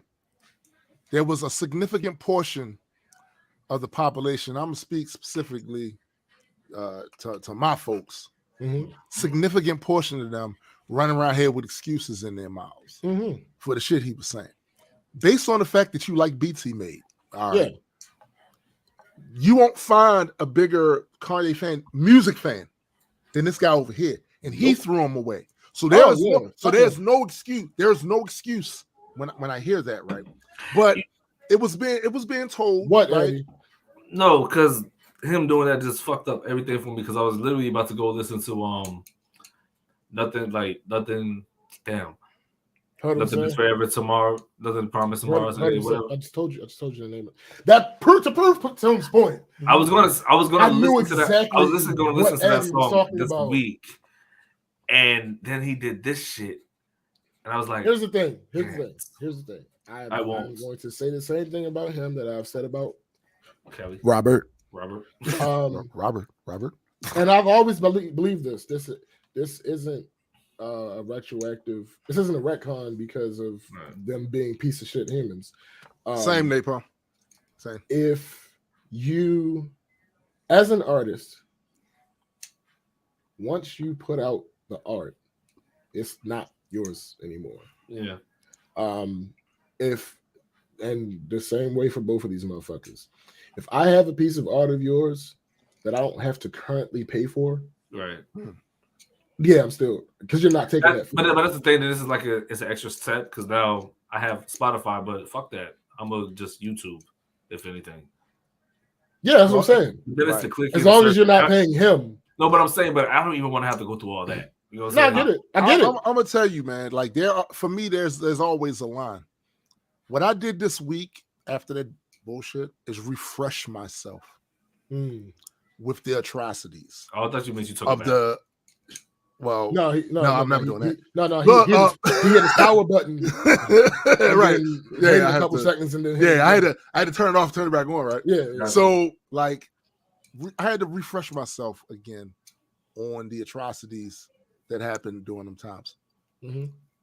There's a line for me when you see entire pits of dead bodies, when you see children dead lying on the sidewalk, when you see people being herded into these gas chambers, and just the level of death that the Third Reich put out there. Hitler killed 13 million people. There's a lot. It's one thing if somebody says to me something that goes against a particular political position I hold. I still can listen to your music. When you're supporting people that did that, and there are still people now. I just watched a Jewish commentator on this show make this impassioned, a whole entire diatribe about how many people in his family are dead because of what these motherfuckers did. All I kept thinking about was, I wish black people had some of that same passion about the shit that happened to us. Fact. I wish we did, because you could hear the rage, the anger, the visceral, because he's talking about what happened to his blood, his people, his folks, grandfathers, aunts, gone, wiped out. He crossed the Rubicon with this, folks. He really did. And it's like, there are black people out here that are still trying to co-sign, like he's for y'all that are somehow running around this motherfucker acting like it's cool to be okay with Nazis. You do realize, they killed an awful lot of us, right? An awful lot of us. And one of the excuses, I was actually offended for Christians this week. I was offended for them because one of the excuses that was made, and I've seen this being prevalently used. So this is what they're going with, right? Saw this one. People are totally missing what he's saying because they're being triggered by the word Nazi, as if he just said Nazi and then everybody's freaking out. Not all the context behind it, right? Love. He continues. He's saying, as a Christian, he loves all and looks for the good in all people. I was offended for Christians. Things, right? Yeah. Because those are two different things. Those are separate situations. What up, B? What up, B? Like, this is the thing that's crazy about that. So we all know, as humans, it is technically, which is the best type of correct, impossible for you to love everyone. That's not, Christian faith does not revolve around you being able to do that, which is why there was a sacrifice. Yeah, that's not realistic. That's that. So that the way they misused and misappropriating the ideology and what they're saying about that particular thing. It's not that they expect you to be perfect when you're a Christian. That's not what that is. That's not what that is. Because if they expected that from you to be able to do that, there would be no covered in the blood of Christ type of ideology there. Yeah, that would not exist. There'd be no need for that. So just a misrepresentation of it. He then continues. He's tired of Jewish people telling him who to love, like, and not love. He's tired of them controlling things to the point of shifting a culture. Kanye is mad stubborn. the more you tell him no, the more he will double down and create a show. I saw variations of this excuse all week. All week. Again, I say to those who look like me, they killed an awful lot of us. Yeah.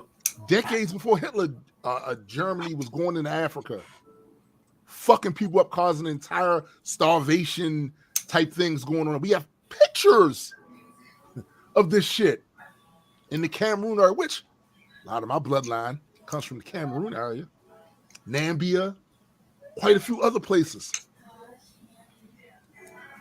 The fact that you would fix your lips to get to the point where you're willing to be okay with Nazis in any shape or form, I don't relate to that one fucking bit. Dude. Now, one fucking bit. And that's this perverse version. They thinking that you being somehow enlightened by it. Yes, because we have to look at bullshit. You're defending the indefensible. That's all you're doing. Well, it's a way of them. They convince themselves that they're not. That's the entire point of the Holocaust denying. Yeah. He's like, oh, y'all talking about he killed 6 million people? No, he didn't. That didn't happen. What? The way for them to try to cover how disgusting they are for supporting that shit there is by saying that those things didn't happen. That's what the fuck that is. Yeah. And it's one of these things where y'all willing to go that far. Y'all willing to eat Kanye dick up that much. Bruh. You ought to be ashamed of yourselves, but I know you're not. I know you're not. And this is why I've been saying. What have I been saying this week, gentlemen? That the same way you got to throw Kanye out, his supporters, you cannot reason with y'all people. Going too hard. Yeah. There's no way in the world. Yeah. There's no way in the world. Yeah. It ain't just Kanye. It's his supporters too. It's y'all willing to go that hard. And it brought to mind that scene from how many of y'all watch Tales from the Hood? There's a part in there with the character called Crazy K, where they threw him in a lockup and he was sitting next to some Nazi skinhead dude. And the dialogue from the Nazi skinhead dude was that he asked Crazy K, did he want to join his army? Crazy K was like, fuck makes you think I would join some Nazi skinhead army? And the Nazi skinhead, then goes on to say that they recruiting black people too as their little foot soldiers, so y'all won't be killed. So y'all won't be killed when they come along to take everything over, because y'all was sufficiently loyal and enslaved towards them. Every time I see somebody that's melanated fix their lips to make an excuse for Nazis, I think of that scene. You one of them. Fact. You one of them. Easily. So the other thing I want to talk about too, got to bring this up, because these moments tend to happen. And the people on the wrong side of these moments, after these moments are gone, try to crawl back into their caves and be normies again. Facts. Normies with their morality, normies with that. Nah, B, because we told y'all over a year ago, yo, that nigga ain't right, yo. That's it. And y'all made all these fucking excuses. Mm-hmm. All these fucking excuses. And if one of us back then would have said that man, he probably loved Nazis and all that. No. I forgot this when we talked about this before. Mm-hmm. There was no such thing. It was not necessary for anybody to say, yo, the route that he on, eventually he go. That wasn't necessary. Van Lathan mentioned that day at TMZ. Oh, yes. He said the same choice thing. He said that Kanye was talking about Hitler also. That just didn't make the fucking camera. It not only did that not make the camera, when he was on Tucker Carlson's interview, he said the same type of shit, and Tucker Carlson had it edited out, but then publicly went to support Ye, as did all of those Fox commentators. Oh yeah, all of those Fox commentators. There's a video floating around, compilation of all of them Fox commentators talk about the wisdom of Ye. You don't now get to run back to your cave and play normie. That's the funny thing about it, because they mad about the whole meeting with Trump and what's that other douche whistle's name? Nick Fuentes, another booger eating Nazi. The dude that look like Richard Spencer. They all look like. I'm glad you brought that name up. See, that's the thing that be bothering me about some of you motherfuckers. When Richard Spencer was out there, before he got completely just decimated, right? When he was out there, people like me were telling people like y'all, this is a Nazi rebrand. This is a rebrand. Ta-da! New suits, new haircut, new arguments.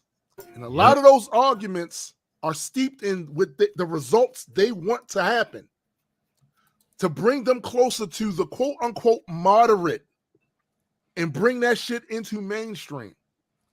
People can say what they want, but the alt-right was successful. And at the very least, bringing traces of their ideology into the mainstream. Big facts. Yeah. The reality of the situation is they try to rebrand themselves to appear reasonable. So and it worked. And it worked. I was about to say effectively. It worked. It effectively worked. And when we told you motherfuckers this was what was happening, you were dismissive about the shit, and you were running around here calling people all kinds of names that was literally observing this slow walk into fascism happening. This slow walk. I remember. I remember. I'm a member. Like, I'm one of the ones that was saying it, like, yo, this is a slow walk into that shit. The normalization, the mainstreaming of Nazi ideology, Nazi imagery, trying to bring them into the fold as a legitimate political viewpoint. I saw y'all doing that shit back then and saying you weren't. You know the irony of it? America was a part of that fight, and Germany would not do this shit at all. You know what I'm saying? Like, yo, Germany ain't playing. If you at listen, all. They had a complete denazification of Germany. Yo, that's what confuses me, right? Like, I get conspiracy theories, right? I understand. I understand how people believe stuff, right? And yeah, like the whole flat Earth thing. There's something that I didn't even consider that I know that if you're dealing with confirmation bias, you're not going to consider the whole thing about seasons and looking at the moon. Because if you think about how seasons work and where on the axis the Earth is in relation to the sun and blah, blah, blah. When you look at the moon, every time you look at the moon, the shadow that is cast on the moon is spherical. Yeah. It would be impossible for that to happen if it was a disk. Right. But again, I can get why no one would think about that if they already have the confirmation bias of, no, this thing is flat. If you go too far, you fall off. But all right, so I get that. All right. But if we as a country is known for anything, it's war. Yeah. Facts. So the idea is supposed to be that we weren't involved with this war that stopped this thing? That's what I'm saying. Like it's bananas, yo. One of the things that they hold up when they about the generation they call the greatest generation is the fact that they fought that shit back. The fact that they fought that shit back, they kicked their asses and saved the world. Right. And when I speak about that generation, I'm not just talking about here in the United States. I'm talking about all the other countries that was involved in kicking the ass of this global terror that could have took over if some people didn't step up. Matter of fact, the United States stepped up late in the game. As far as I'm concerned, they should have been. Because they had conspiracy theories about that shit back then. Yeah. Oh, because it was Nazis over here. Yeah, they didn't. It's Nazis over here. Yeah. Henry Ford. Bro, I'm telling. They're undoing all that. These people today are undoing all that work. Well, and this is also the reason for that, though, Addy, is because after a period of time goes by, it is far easier to convince people that those things didn't take place. This is the same shit we see. This is why, to bring it full circle, this is why when you see them making this attempt to turn every discussion about Black history in America into CRT, it's to do the exact same thing. It's to whitewash what happened to a marginalized group that was brutalized and stolen from. To make the overall demographic that's in control feel really comfortable about the history of the country and this, that, and the third, and blah, blah, blah. But that also makes it easier for that shit to happen again. Yes, definitely. Yo, and this facts, is McKenna. Facts. That was a World War nut. Literally, they were two. There's two of them, right? I mean, right. That's what I'm saying. That's what I'm saying. Like the bullshit a lot of y'all been on for a while, and we saw you. We saw you. We absolutely saw you. Thanks. Some of y'all, y'all willing to entertain some of this bullshit. I am not. Yeah. I grew up, became an adult, late 80s, early parts of the 90s, my young adulthood, right? Yeah. You could not, nigga, let you have a brown face talking about some excuses for Nazi. To show you the difference. Nigga. It was people back then who I absolutely could not stand because I did not feel like they represented us in the public square. Right. Like a guy named Roy Ennis. Even Roy Ennis, my brother Marlon, my brother Tony, we used to refer to him as Roy House Nigga Ennis. Even Ennis on the Geraldo show, guess who he wound up getting into a fight with? Nazis. So the coonery is different. What I'm trying to tell you, the coonery is different at this point, right? Fam, there was a point in time when we all agreed on this. You know what I'm saying? Yo, there's a there was no question. There was no question. There's a part in the song Bullets and Bloodstains off of the Majestic the Multi-World Entertainment album Insurrection Day, where I said in the song, the things that was once a given are now looked at with scorn and derision. That's what I'm talking about. Shit that was a given. Shit that, it's a given that you don't fuck with Nazis. It's a given that you can't say you for freedom, and you can't say you for all of those things over here in this country professes to be about, and support them. Even from a free speech standpoint, I'm gonna tell you why. If they took control, you wouldn't have that. Facts. You wouldn't have that. You wouldn't have that. Let you have an opposing idea. Freedoms. So you can't be pro-freedom and support somebody that doesn't support freedom. What do you mean you? There would be no you to exist. If you weren't Aryan, they ain't if you weren't Aryan, then you have to pay. Yeah. That's why when I see these people, I'm talking specifically now Black people that are willing to go this fucking far. And the far. motherfucker wasn't Aryan himself. Anyway, whatever. No, he wasn't. He wasn't. Y'all willing to go this far, you're lost. True. Which is one of the other reasons why I just rather not be around you. Yo, you know what makes me so upset about this conversation? What's that? Every 7 to 25 words, I think of a Kanye reference from a song. Sorry to hear that. Bruh, nigga, right? I guess it's a bit of serendipity. Yeah. Yo, it's one of the other excuses I be hearing, right? Is that, oh well, the man, he's hurt because all the things took place. I don't want to hear that shit. Nigga, I'm hurt too. Shut up. All of us are hurt. All of us have hurt. Have but pain. It doesn't make me want to felt betrayed. For Nazis. You felt betrayed. Right. I don't want to hear that shit. There's lines to my hurt. So look, how I express my hurt and pain and anger. Like, you know what I'm saying? It's certain pieces of content that I couldn't even watch this week. Because I know how much some of these content creators like to straddle the fence. Yeah. And I did not have the patience to hear somebody try to make an argument for that shit. That the facts. Hopefully said, fuck that. We all out here hurting. Yeah. We ain't all out here doing that. Right. And don't tell me about you love everybody the way you act. Because that was the other thing you said. I love everyone. That ain't how you was acting when your ex-wife was messing with the dang scene of that. We was all the love then. He was trying to be on that man's head, boy. What? We all the love. I don't want to hear that shit, man. I don't want to hear it. Yeah. So for me, I'm putting it out there straight like that, and I'm pretty sure it's the same for these niggas right here, right? Yeah. If you black and you supporting that, you the enemy. Facts.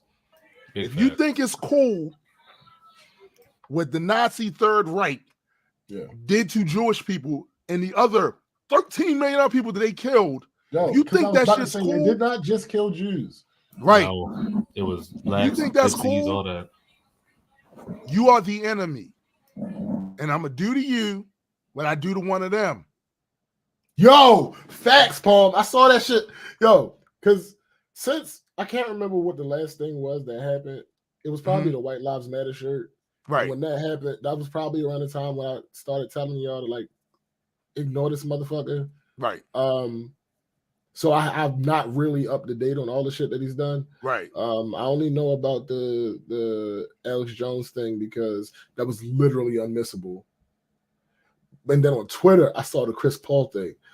Yo, this nigga put on Twitter basically Kim Kardashian cheated on him with Chris Paul.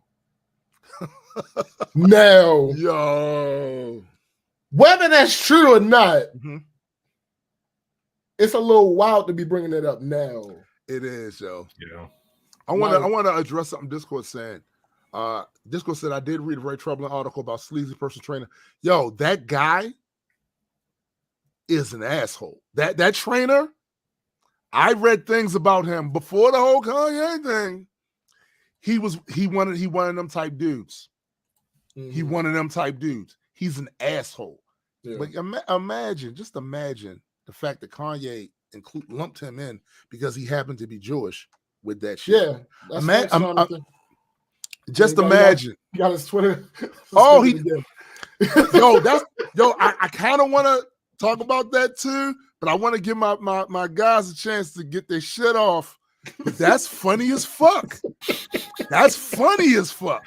When I saw that, yo, listen to me clearly. Do you understand the sheer levels of debauchery that you had to slip into for Elon Musk to complete the purchase of Twitter, gain total control, start to let motherfuckers that were banned come back, and then you get banned again? Yeah. What? Jumping out the window with this one. Yeah, like yo. All right, there's we often talked about this fallacy that we've all held at some point about genius being an overall term. Yeah, I hate it. I don't like that shit. Because it's not. It's not. We understand that now. It's an area of expertise that you have. Yeah, like we really, a lot of us really should have understood that before. That's literally how. If you thought, if Albert Einstein was still alive, as much of a genius he was in physics and stuff, you think he can rap? See, stop. Right. See, yo, like, no, chill. Right. You know what I'm saying? Chill. Right. It's alarming how I don't even really know how to put it into words. Like this motherfucker, like it's interesting to see one person continue to self-destruct. Like self-destructing once. Yeah. All right. Yeah. Maybe twice. Yeah. Cool. But yo, there is no bottom, yo. Nigga. No bottom. Yo, somebody said, I can't remember if I shared this or if one of y'all shared it in the group chat or whatever, but I think it was a tweet. Somebody was like, yo, Tim, we was talking about it. It's like plot twist. George Bush is gonna tweet that Kanye West doesn't care. Yo. Then this nigga push a hashtag in there, redemption arc. Hashtag.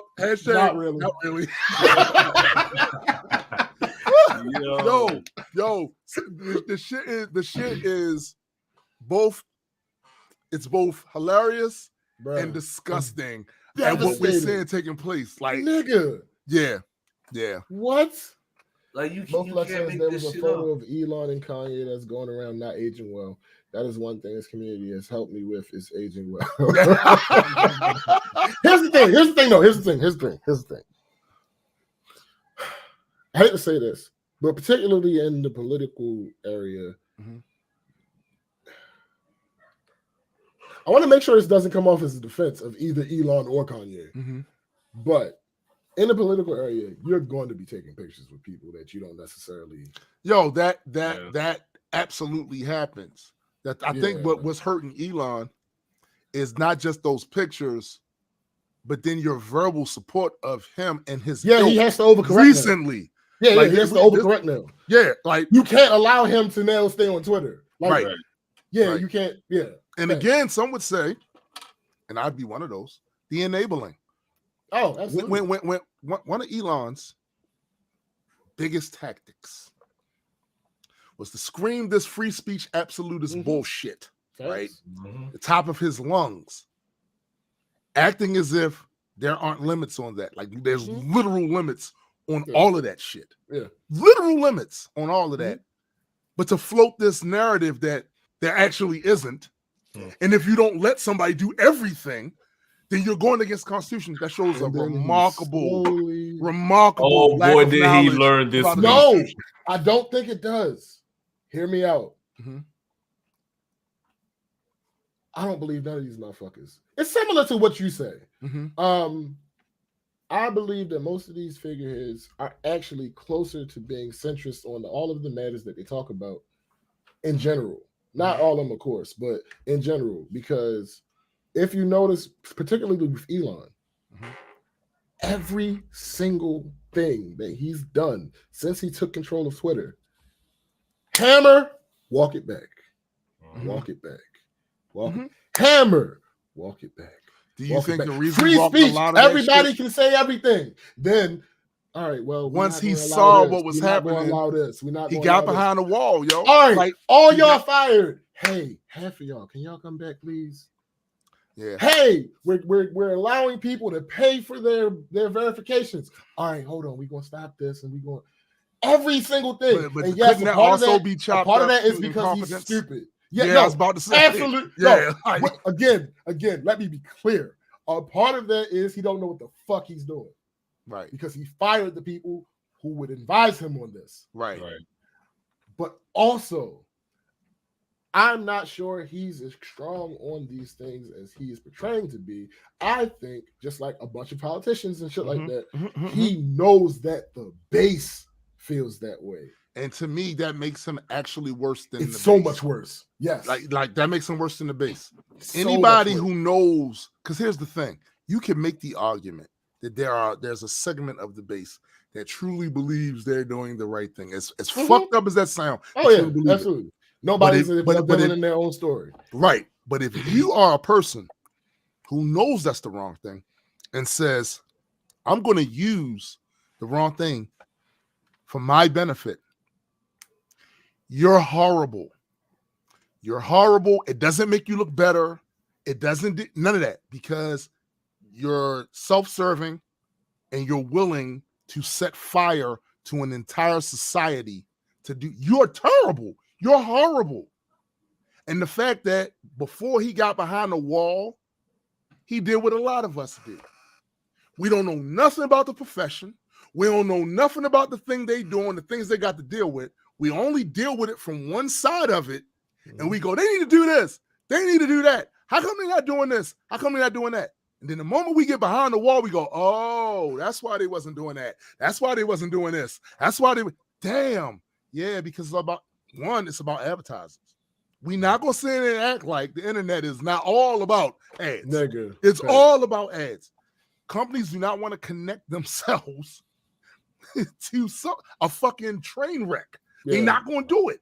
It's literally the Titanic after the iceberg. They're not going to do it. So when you allow these ass wipes to get on your platform and spew the most horrible shit ever under ads, under all this shit, these companies are like, oh, I don't want my shit connected to that. Yeah, they pulling out. They pulling out. Phrasing. they pulling out. So for me, the result is the same.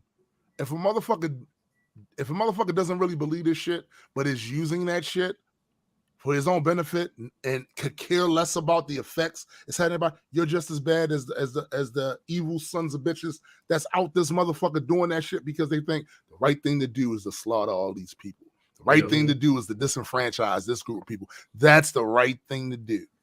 And the idea in this country, especially, where you have enough people, ain't everybody, but you have enough people that's willing to roll either way with that shit right there, that should tell you something about the moral fiber of the country. Mm-hmm. It really should. It really should. And then you can't complain to me about these politicians, because as we've said on this show on numerous times, politicians come from this society. They wasn't born or hatched from eggs on Mars and then sent down this motherfucker. They come from here. And let me say something about these politicians in Twitter. Y'all need to really give it a break. First of all, the majority of Americans don't use Twitter. These are just statistical facts. The majority of Americans don't use Twitter. Yeah. You being extra performative on the extreme side, trying to get likes and thumbs up by saying some of this cornball ass, crazy ass shit is nuts. You better find another way to reach people. Because you looking bad out here. Y'all looking bad out here. Palm, stop, yo. I love him. He's sucking my language. The shit is dumb. Oh, hold on, Jonathan. Jonathan says Elon is going to have a lot of control of election with control of Trump's Twitter. Once Trump starts being Trump during election, Trump's options to jail, win election, or delay all trials to. That's why he's doing all the shit he's doing. Until it's too late. Here's the thing. I don't know if this has changed because, again, similar to Kanye, I've also taken a stance of stop paying Trump attention. But last I heard, he said he didn't want the. Yeah, he said that, but when he said it, I didn't believe it. When the wolf is at the door, when he speaks, it's kind of hard. To believe. Bro. Like, and also, we got to call a spade a spade. True Social is a dumpster fire that did not take off. He's not going to reach the same amount of people. Also, Kanye's not buying Parler anymore. Oh no, heard that. Isn't that interesting? It's funny how that works. Funny how that works. No, but he planned that. That's what he planned to do in the beginning. That was all part of the plan and shit. You know what I'm saying? God. But again, there's no way I believe that Trump will stay off of Twitter, especially the closer we get to the next presidential election. Yeah, I don't believe it. He said it, but he said a lot of shit. You know what I'm saying? Like I don't believe him. Yeah. I don't believe him. Nothing he say out his mouth except for the things that I know where he believes they're shitty, but nobody can hang them for it. Sure. You know what I'm saying? Like he'll say something shitty that nobody can hang him for. And one of the things that I've read, and I don't know exactly how true it is because of the sources, but one of the things he would do when he was in office is make sure he talked to his attorneys about things. What's the difference between things that are actually canonized in law or just traditions? Right. Because he's going to shit all on any tradition that does not benefit what the fuck he's trying to do. He's going to shit all over that. And all that's going to happen over on the left is people going to have to, that's all you're going to see because there ain't shit they're going to be able to do about it. And they waited too long to take him as a threat that he actually is. And the other thing about ignoring, this is my only pushback about ignoring Trump. It reminded me of that movie where they told him just don't look up. Mm-hmm. Oh no, it's still coming. Yeah. It's still coming. It's still coming. And there's too many people that's willing to like accept that it's motherfuckers that legitimately love this motherfucker. Oh yeah. Cult-like. You know how your grandmothers had pictures of Jesus up on the wall? Mm-hmm. This motherfucker's got pictures of Trump up on the wall. Right? You know what I'm saying? Like it's gone that far. So at those people, for them, there is no bottom. It's something I said on somebody's post on Facebook, and this was about Kanye, but this also applies to Trump. There are people out there where Kanye could literally be live on TV eating a black baby, and those people will make excuses for him. Yeah, they'll say we're taking out of context. Yeah. That's the same. They got the same type of thing going on with that. And when narcissism meets narcissism, that's what happened at that dinner. Yeah, where he was like, "Yo, Trump, you don't run for president. You should be my vice president." Trump, they say Trump lost his mind. I bet. You can't beat me. How dare you, nigger? Right. Do you know that I was the former? I'm the what? Do you know the fuck I am? Kanye, get the fuck out of here. And your wife and your former wife ain't shit. You can tell I said that. That's S&D. Right. So, like I said, some of y'all that have these ready-made excuses, or you have this predisposition to ignore these red flags and these signs. I don't want to be around y'all.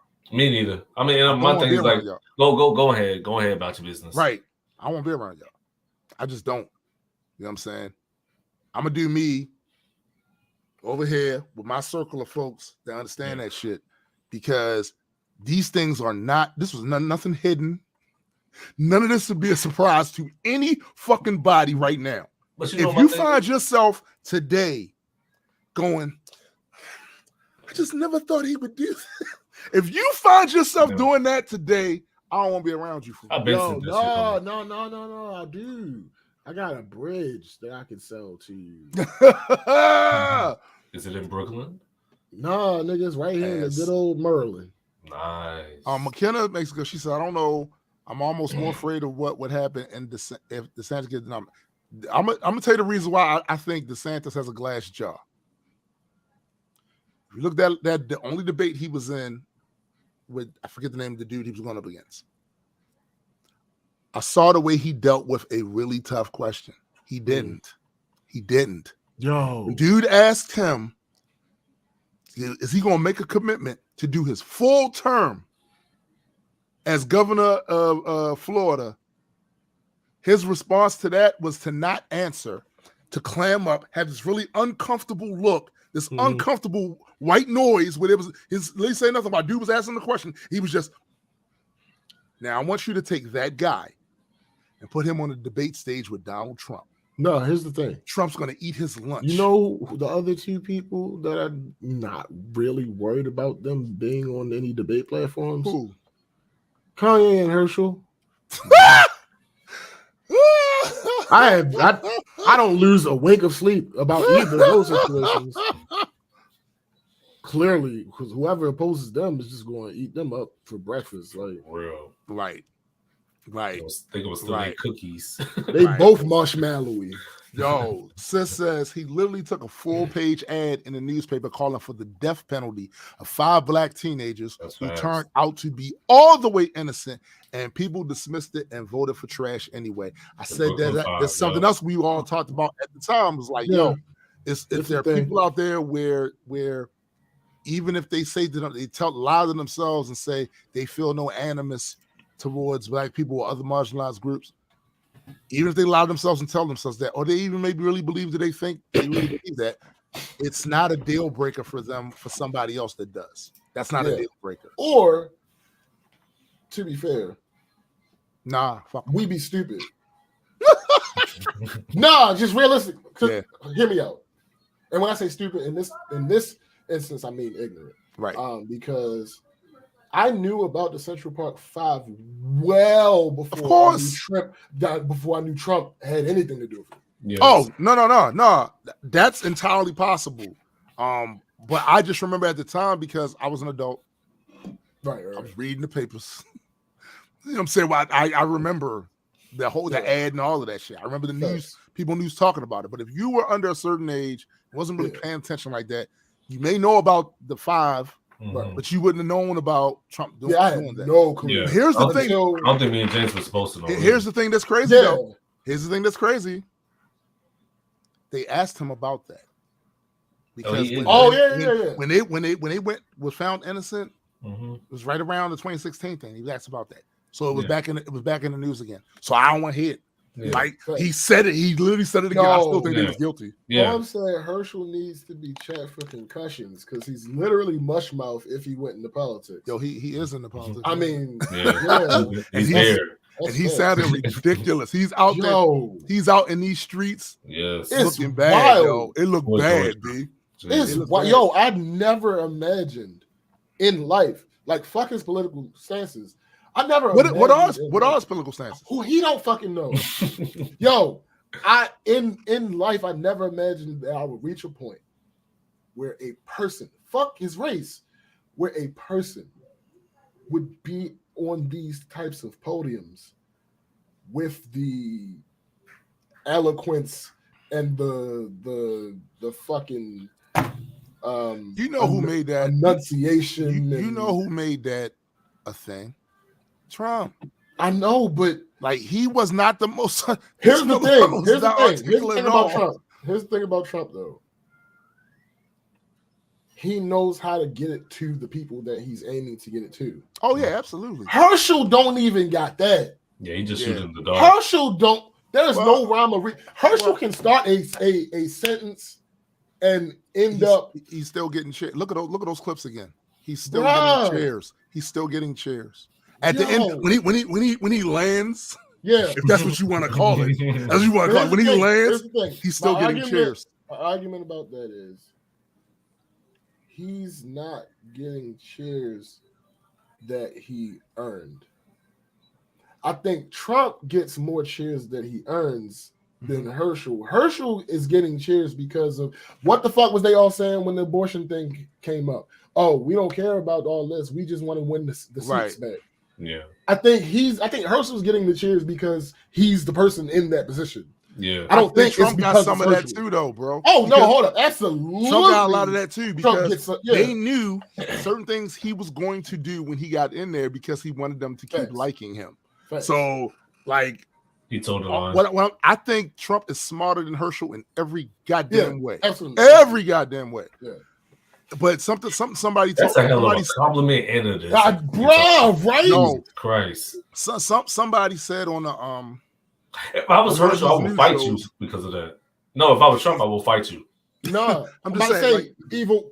Either or. But somebody said on one of these news shows the other day made an observation that said, "We are in the era where being an eloquent speaker doesn't matter.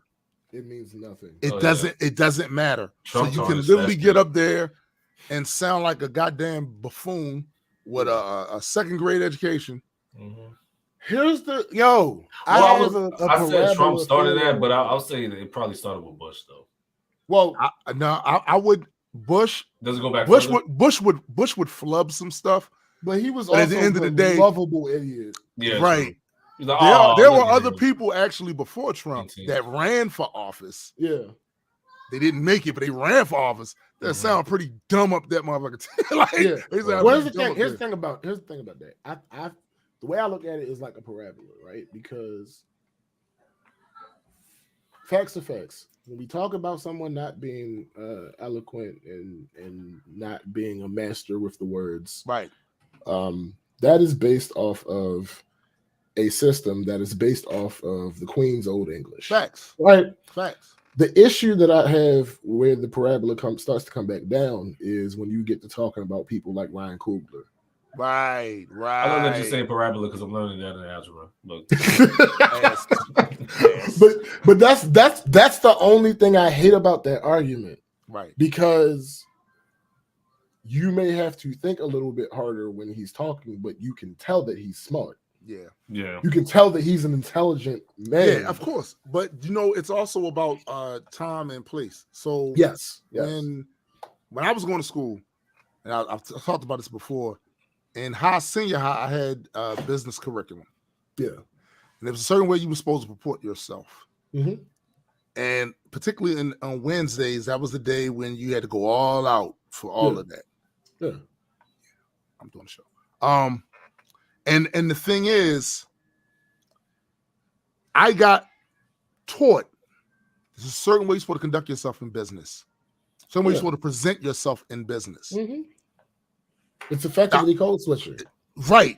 So when you're vying for a seat of power that has you having at least some measure of control over business, foreign policy, it behooves you. I don't know of any other position you can get into where this wouldn't be even more relevant. Right. So when I see you get there and you're not even the basic, I'm not expecting you to be a Barack Obama. Yo, you can't even form a sentence with a simple subject and predicate. Bro. Your statements turn into questions by the end of the No. So no one's expecting you to be Martin Luther King on the mic. Right. I'm arguing for a basic literacy. Sure. A basic literacy. Absolutely. Because you're vying for a position that affects me. That's the least. But not only that, not just you. I think like the vast majority of Americans should want that in their president. Yeah. They should, but I don't say they should, but they don't have to. They should. It should be a requirement. That should be just a basic requirement, yo. Yeah. What is it? Look how you make. I can't remember. Look how you making us look in front of the rest of the world. Like, you're making us all look like the idiots that we fucking truly are. I'm gonna tell you something. I'm gonna tell you how I feel about that. So, my image here in the United States has always been different than the image of the big demographic. So they always saw me as trash. I was always so I'm not worried about like they already. Here's the thing about that though. I don't know if it's as big of an indicator for Herschel, simply because as sure as you can be about something that you can't actually prove until the person has died, everybody is certain that he has CTE. Like, listen. Hear me out. Yo. Yes, effectively, you cannot check for CTE until the person is dead. Sure. I get that. Wait, chronic traumatic encephalopathy? Whatever the fuck the last progress of brain condition that's thought to be caused. Effectively, it's something that you can't check for until the person's dead. Sure, I get that. You're an asshole. No, yo. But that's hilarious. But he's not wrong. I'm not wrong. He's out of line, but he's not wrong. He's not wrong. That's what's hilarious. Like, damn. Everybody that knows what CTE is and understands its links to football, if they look at Herschel and listen to him talk, I promise you, it's one of the top 3 things they think about. Yo, I'm laughing at Napalm saying hearing Herschel talk is the equivalent of putting a finger between your lips and moving up down. Bruh. Yo, I can't, yo. I'm just saying, yo. Listen, everybody is not going to be a great orator. That's just not how that works. No, it's not really. But even with that, everybody's not going to be able to run for public office. You see what I'm saying? That should go hand in hand. Yeah, you know what I'm saying? That's not true anymore. So, that's out the window. That's out the window now. There should be a causal link between the two of those things. Yeah. But clearly, not anymore. See, McKenna. Yeah. It definitely is. I always assumed he had some kind of brain trauma. Yo, you can listen to him. Look how he hold it. Look how he hold his head, bruh. How when he's not talking, sit there with his mouth open, like, bruh, bro. Look, listen. I don't care what y'all say. Here's the thing, like, fuck defending him. Would not be fuck defending him. I would not be surprised if he didn't actually lie about the abortion thing. I would not be surprised if he just forgot. Like, seriously, like, it's, again, as sure as you can be about something without actually being sure, without actually having the data to back it up. Yeah, I'm certain. I think that if you was to do a wager, you would make some good money on that, on odds on that when he died. Yeah. You know what I'm saying? Unless they hid the autopsy results, or whatever. But yeah, he's not right. And the thing, he's also a piece of shit. This other thing. I mean, yeah. Well, James, if you ever do wager that, I want in on that. Facts. My thing is, a lot of the things that he's being accused of really happened before the cumulative effect. It's the things that shitty people do. Yeah, and a lot of those things probably happened before he actually got the brain. That's what I'm saying. Yeah, that's what I'm saying. So like he just one of them. But also, there is a system out there that rewards shitty entitled behavior by athletes.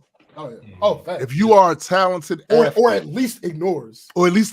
If you are, exactly. Like there's layers of defense that are put in front of that behavior because they want so bad for this person to be able to run down this field as fast as they know he can run down this field, hit as hard, catch the ball, do all. They know that because it's a lot of money.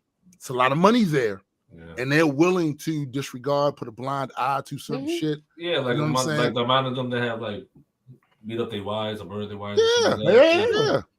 Mm-hmm. That shit happens. McKenna said, I feel so bad for laughing at this. McKenna says, I mean, our patient with a 2-year-old non-healing wound from a craniotomy makes more sense than him. And she has had MRSA literally infect her brain 4 times. Jesus. And she's in her 70s. All right. That's a crazy bar. I got another one for you. When I was in elementary school, there was this guy. Now, when I first met him, smart, street smart, as well as the school shit, funny. He was one of, in our parlance, he's one of them niggas. You know what I'm saying? He's one of them. Played a baseball game with hardball. Oh, and he got cracked upside his head and had to have brain surgery. When he came back to school, he was not the same guy. He was not. Everything from the way he dressed was different.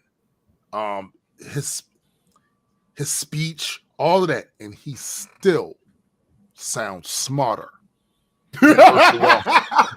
He still sounds smarter than Herschel Walker. Yo, can we change the subject? I'm feeling really shitty for laughing about this shit. Look. Hey, to be fair, all 3 of us sound smarter than Herschel Walker. All I'm gonna tell y'all is this: all of you folks is running around here making excuses. Don't think we don't see you. And what we're not gonna do is allow you after this to then run back to your cave and play normie. And can I just say one thing to add to that? These niggas make it so hard for me to be pro-black. No, they don't. Not for me. They do. Not for me. Because it can't be everybody. I don't have to accept people that aren't pro-black into that. That's true. I don't have to. Everybody can't go. Everybody ain't gonna be able to go. But I said that a long time ago. Because I want to give them the benefit of the doubt, but y'all just keep proving me right every step of the way. Because again, I'm gonna tell you, like we talked about before, I have seen the full breadth of the black community. I've seen this at our worst, and I've seen this at our most spectacular.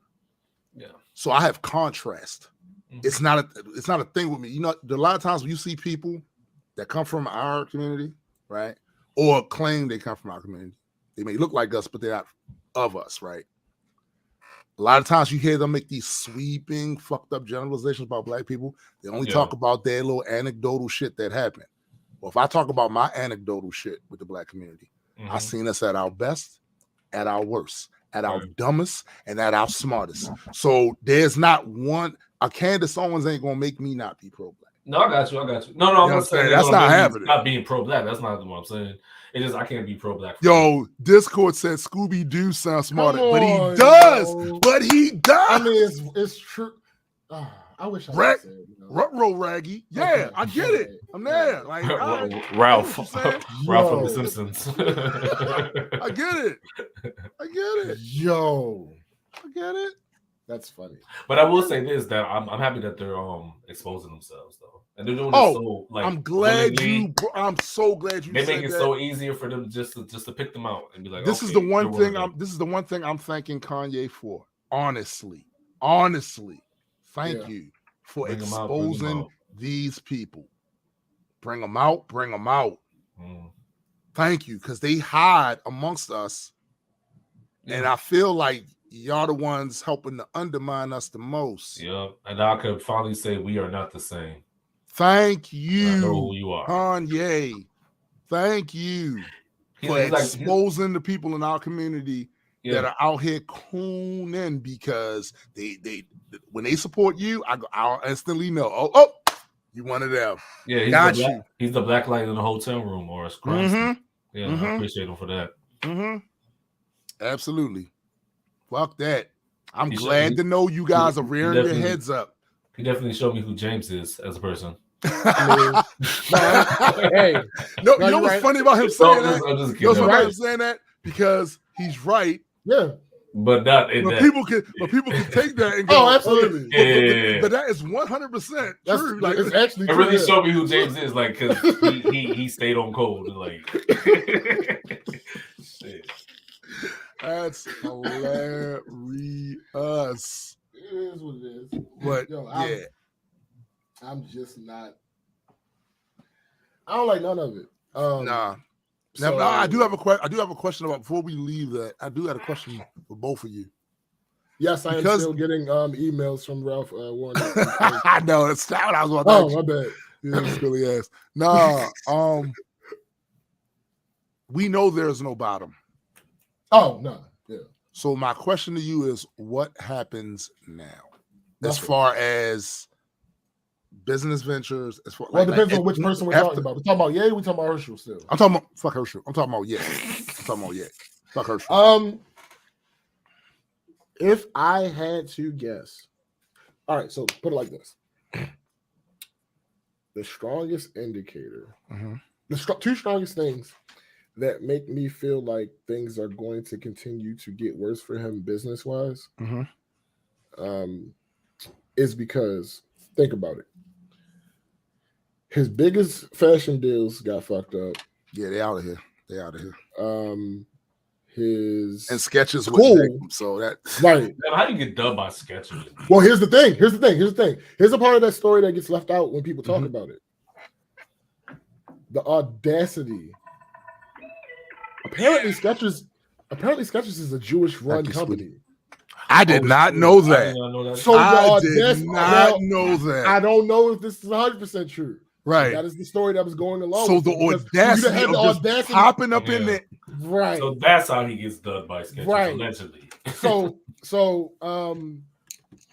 we saw what happened with the fashion deal. We saw his school get shut down. When we talk about him musically, everybody don't know this, but if you were to talk about Ye in 2022 musically, his biggest two connections would be Jay-Z and Pusha T. Agreed. Now, what I was thinking about, I mentioned this to Eddie when I think the White Lives Matter shirt thing, or a little bit before that. I still haven't heard from Pusha T. Pusha T. Pusha T spoke up. Oh, he has. Oh, he has? Yes. Hold on. What was the consensus that we came to? What'd he say? Well, all right. So before, my thought was everything that Pusha T was saying with all the shit that was going on with Kanye before was he was not defending him, but that's my man. I'm not gonna just throw him. This is the before stuff. Now, matter of fact, let me not misquote him because I was very. That's interesting. Discord. Intrigued.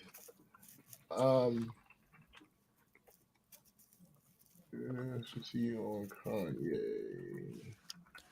Sis says it's possible he gets Britney'd and assigned a guardian to manage whatever is left of his money. I have no doubt Peeps will continue to work with him. Oh, of course. That's that last one. Pusha T's breaking silence on Kanye West's recent timeline of rants and business decisions, suggesting it's all been a distraction from what's otherwise been a stellar year from the VAMC. That's Pusha T himself. Pusha T admits Ye's spiral in recent months is both disappointing and affecting him negatively. Wow. As he put it to the LA Times, as a black man in America, there is no room for bigotry or hate speech. This is the first time that the president of Kanye's record label has spoken out against Kanye. So also, Kanye keeps bringing up Beyonce. Yeah, I noticed, and he need to cut that out. Yeah, he needed to stop. I'm pretty sure he need to stop that. So I don't know. I'm gonna say this directly to Kanye. I know you're not gonna listen because my freckles too tight. I don't have the complexion for the connection, so you're not gonna listen what I'm about to say, right? But just in case some of it leaks in, you better leave Jay-Z woman out of this. That's facts. I'm telling you, bro. But he's been doing that shit for a minute though. Yeah, but the way he's been doing it has been a little different. You know what I'm saying? Like, keep Beyonce name out your mouth. Because here's the thing about Beyonce, bruh. Motherfuckers can say what they want. She's every bit as powerful as any of them dude artists. So when you have her, if you start to annoy her, and then by proxy, Jay, you're gonna have a problem, especially since you are literally leaking money, bruh. Yeah, dog. Literally, like everybody money. Was talking about how Jay-Z's verse on God Did was the best verse and blah blah blah. That verse is now invalidated because Ye's not a billionaire anymore. Yep. Shout out yourself in the foot. Shout out Bob ass. Mom says he might want to chill before he get his jaw rewired. Right. Yo, again? Don't do it. This is the thing I'm gonna tell you. Nick Fuentes and the rest of them punk ass Nazi motherfuckers are not gonna be there for you. Oh no! When the shit goes down, you saw how it goes down. Candace always got distant from him. Listen, I'm gonna tell you, he got quiet and low. One thing I know about them bitch ass motherfuckers is when they get socked a lot. They get socked. Boop. I'm telling you now. When I sat and watched the Alex Jones interview, I watched Nick Fuentes over there on the other side of Alex Jones doing. They're using you. They're using your dumb ass. And when this shit is over for you, they're going to move on to the next tool. That's facts. And you will be devastated. And when everybody come for you, they're not going to stand up there and protect you. You're going to have another thing to cry about. Yep. I wonder I hope these people keep the same energy. So say the downfall of Ye. Have you met people? They're gonna say he loses everything. They're gonna say, "Oh, that's what he meant to do." They're doing it now. They're doing it now. But hold up, absolutely, sis. There are absolutely still going to be people that work with him, without question. That's come on now. Yeah. We know, because there are people that they may not agree with everything he said. But they fuck with his beats. But they agree with enough of it. You know what I'm saying? Like behind the scenes, they have to come out because they smart. They're smart. See, a lot of people on that far Nazi right wing type thing. The reason they're mad at Kanye is not because he's saying when we hear them talk that shit about, oh no, he's out of line now. They was trying. You saw Alex Jones attempt this too. They're trying to teach him the dog whistles. Yeah.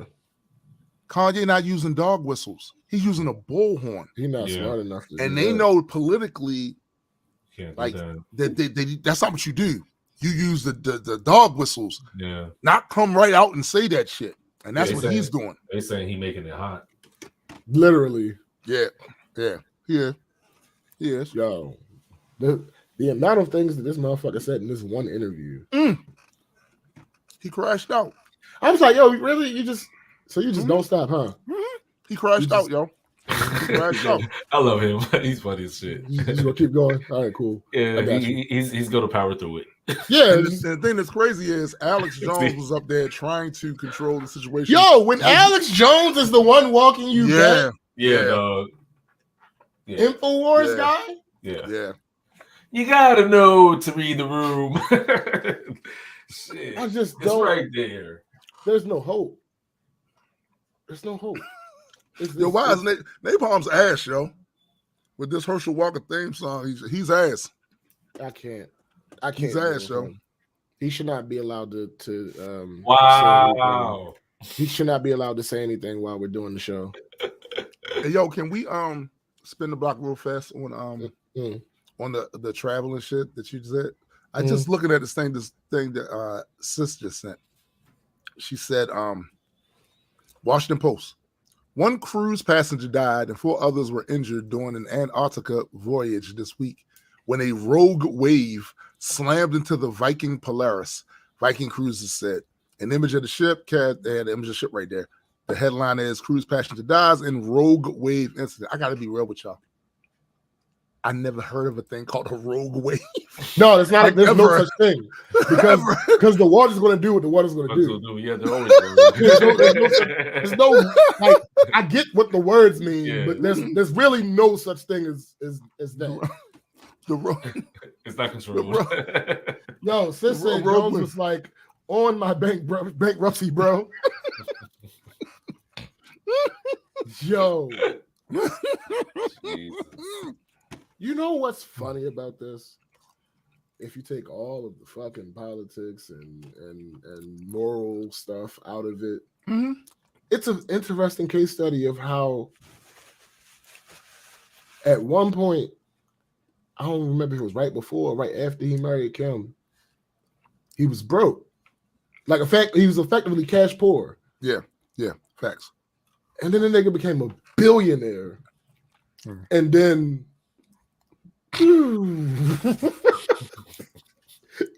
like there are some estimates for a portion of the time that he was a billionaire that say that he was the richest black man in the world. And now now this nigga is worth less than $500 million with $200,000 a month worth of child support. Oh yeah, they hit him over the head with that shit. Court ordered. He brought this on. So Jonathan brought that up in the comment. He said Kanye has $200,000 a month. Yeah, child support. That's going to be hard to keep up with doing this now. Yes, indeed, bro. He gonna be crying on this bitch like fucking what's his name, Tyrese? What do you want from me? What do you want from me? But I have another question on that too. Yo, what if they can't feel him? Yo. Listen, his supporters, they call him Khan. Yo, the winged Nazi serpent. Yo. Oh God. Yo. Oh my God. I mean, listen. That was bars. it was an interesting ride. Oh, was it? Yo, you know what? I like how you put that. It was an interesting ride. When you really think about it. From all the way from the beginning. Bruh. To now. Nigga. I don't think there's been a more interesting storyline in life. No. Not in American life. Like, not an individual in America. Yeah. I don't know if there's been a more interesting storyline. The writers did their job on this one. Facts, yo. What's his name from Supernatural? Chuck. This nigga. The writers did their fucking thing on this one. This nigga said the writers did their this season of United States of America? Mm-hmm. Yo. Yeah. For the nigga to go from broke, can't get a deal, to raising up his empire, to broke again, to becoming a billionaire, to losing billionaires. From the nigga to go from George Bush does not care about black people to slavery was a choice. Yeah. Nigga, yo, there is no story arc even close. Yeah, dog. It's remarkable when you really think about it. When you really think about it, this is Joseph Campbell. This is an anti-Joseph Campbell journey of a hero story. Right? What? Like his first act. Who can top this? His first act was crazy. His second act. But then this third act here? Let me tell you something. Normally don't get a third act. Magnificent. Yo. Like, seriously speaking, you know me. I'm this last few seasons of America, I ain't jacking. Yeah, sure. I ain't jacking. Mm-mm. And it's not that I'm not gonna keep watching because but I'm thinking I'm gonna watch it on the replays and binge it when I leave. See, while I'm here, I gotta watch this shit every time the episode plays and shit. When I leave, it'll be that. Let me binge this shit for a second. Wow, that's crazy. Yeah, thanks. It's and Napalm said it's must see TV. Yo, hold up. I want to address something that Napalm just made me think about. Because you had asked me this. I finally listened to King's Disease 3. Right. Yeah, I feel the same way about it that I felt about King's Disease 2. Like, it just ain't reaching the thing. No, it's cool. Like Nas can rap. See, here's the thing. I know you can rap. We all know that. You aren't surprising me by rapping well. Right. It's a gift and a curse. Once you're so good, that's the stand. That's the floor. Yeah. Now. That's the floor. So it's not as impressive on a case-by-case basis. Right. So it's cool. I'm probably So you were probably less impressed with the production than him rapping. Is that what it is? Nah. I think Hit Boy is a national treasure. I do too. Yeah. I do too. For a producer of the new it is Napalm. Be able that heartbeat sample was it's crazy. Bruh. That's just crazy. Sis, that's what I'm literally about to say. That's a fact. That's what I'm literally about to say.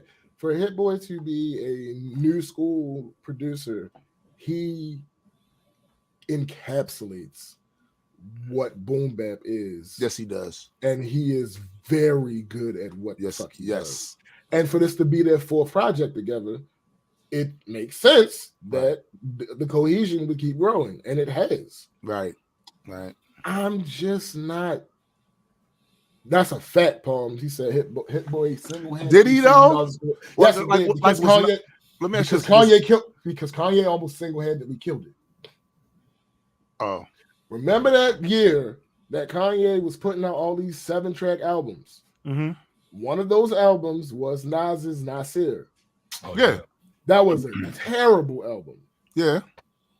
No doubt. And then I think when we talk about his career, is a guy that's been doing it as long as him. No, not his legacy. Is he doing bad? No. Not financially, not legacy, just the trajectory of his career. What up, cuz? That's funny you pipe in right now when we talking about anyway. So not his legacy, not financially. Financially good. But just what is actually happening. Like, right. Yeah, his career was having issues. And then I think he put out one more album after that Kanye one, and then Hit Boy. Right. And talk about a resurgence. Because nigga, for you to do King Disease 2, Magic, King Disease 3, let me be clear. Found this dude, bruh. You know? Let me be clear. This is not me saying that King's Disease 3 is not a good album. I'm just not like nothing about it made me be like, yeah, I gotta listen to this again. Like with Pusha T, It's Almost Dry. I've listened to that album probably 6 times because it comes back to Kanye. Because what Kanye and Pharrell are able to do on a beat, it's ridiculous. And my thing when is, you had Pusha T doing, he's as familiar as he is with both of those producers, similar to the Nas and Hit Boy. And that's the thing. I'm in that other category with Pusha T. He all right. That's to me, like, I don't see him as a phenomenal spitter. I don't. Right. Maybe it's the drug talk too. Yo, you know what's funny about that? I have always had Pusha T around my top 5. And my cousin, you saying that reminded me, DJ asked me when I was younger, like, that's odd to me. I'm like, why? And he like, cause it's a lot of drug talk. Said, but that doesn't necessarily disqualify somebody, because I know people that do drug talk very, very, very well. Right? Yes. Like they're very well, you know. Absolutely. But it's like, I've been telling them I gotta remember to watch that shit. The Supreme Team documentary. I gotta remember to watch that shit. But like with King's Disease, I ain't gonna hold you. None of the actual albums have made me be like, yeah, I gotta check this out again. Right. They absolutely all of them were dope. Like, just not be like, I think only 2 of the songs out of all 3 projects was EPMD 2 and the joint with Lauren on it. Those 2 songs, yeah, I played those in rotation. Right. But outside of that, I played them. I get like that with some projects too, where this is dope, but it's not something I play in heavy. Right. And I think a lot of that also has to do with my emotional state. If my emotional state that's a part of it does not require me to listen to that sort of thing right there or call for that, it could be dope all day. I'm not gonna listen to it.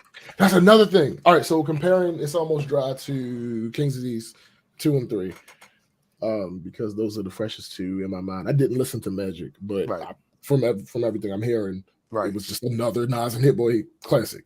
Right. But King's Disease 2 and 3 versus It's Almost Dry. To me, It's Almost Dry is more creative. Like, I mentioned this about King's Disease 2. I don't really want to hear you talking about the same exact gangster shit that you was talking about when you was in your teens and 20s and 30s. Nah, that's facts. Now that you're a 50-year-old man. That's facts. I'm good on that stuff. Like, and that's not all that he talks about on those albums, but it's still there a lot. I'm good on that. With It's Almost Dry, of course Pusha T is going to talk about cocaine. How old is Pusha T though? He's in his 40s. Don't get it. Yeah. He's 45. He is not that much younger than us. Yeah. But he talks about more concepts. And he does the shit more creatively. He doesn't Pusha T, I feel like that one of the biggest difference between the 2 rappers is Nas, as good as he has always been, has gotten his recognition. Yeah. So I believe that there are times that he's rested on his laurels. I'm sure. I don't think Pusha T does that. I think Pusha T still has that itch, still has that fit.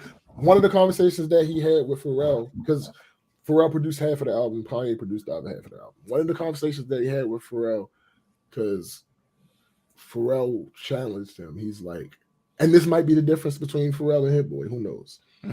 Because Hit Boy might be going in there like, yo, Nas, you OG, I'm gonna give you the type of beats that I know you blah blah blah blah blah blah. True. And there's nothing wrong with that. That's great. We talked about the amazing combination. Right. But Pharrell wasn't like that with Pusha T. Pusha T went in there trying to be on some super rapper shit, and Pharrell was like, "No, nah, we're not doing that. No, where's the sticky?" He kept using that word sticky, because you know the whole Neptune sound was a thing for. That's a fact. The whole So him challenging Pusha T on this last album, I can hear it. I can hear it in the way that he raps. I can hear it in the things that he's talking about. I can hear it in the different cadences that he goes to. I can hear it in all those things. And lastly, in this TED Talk, yes, I have been more inspired by things that Pusha T has done than I have that Nas has done as a rapper. That's a big thing too. Just like you said, as a rapper, because everybody doesn't get inspired. I know rappers that don't get inspired by other rappers, at least while they're doing. I do that, but for a rapper like me, I do.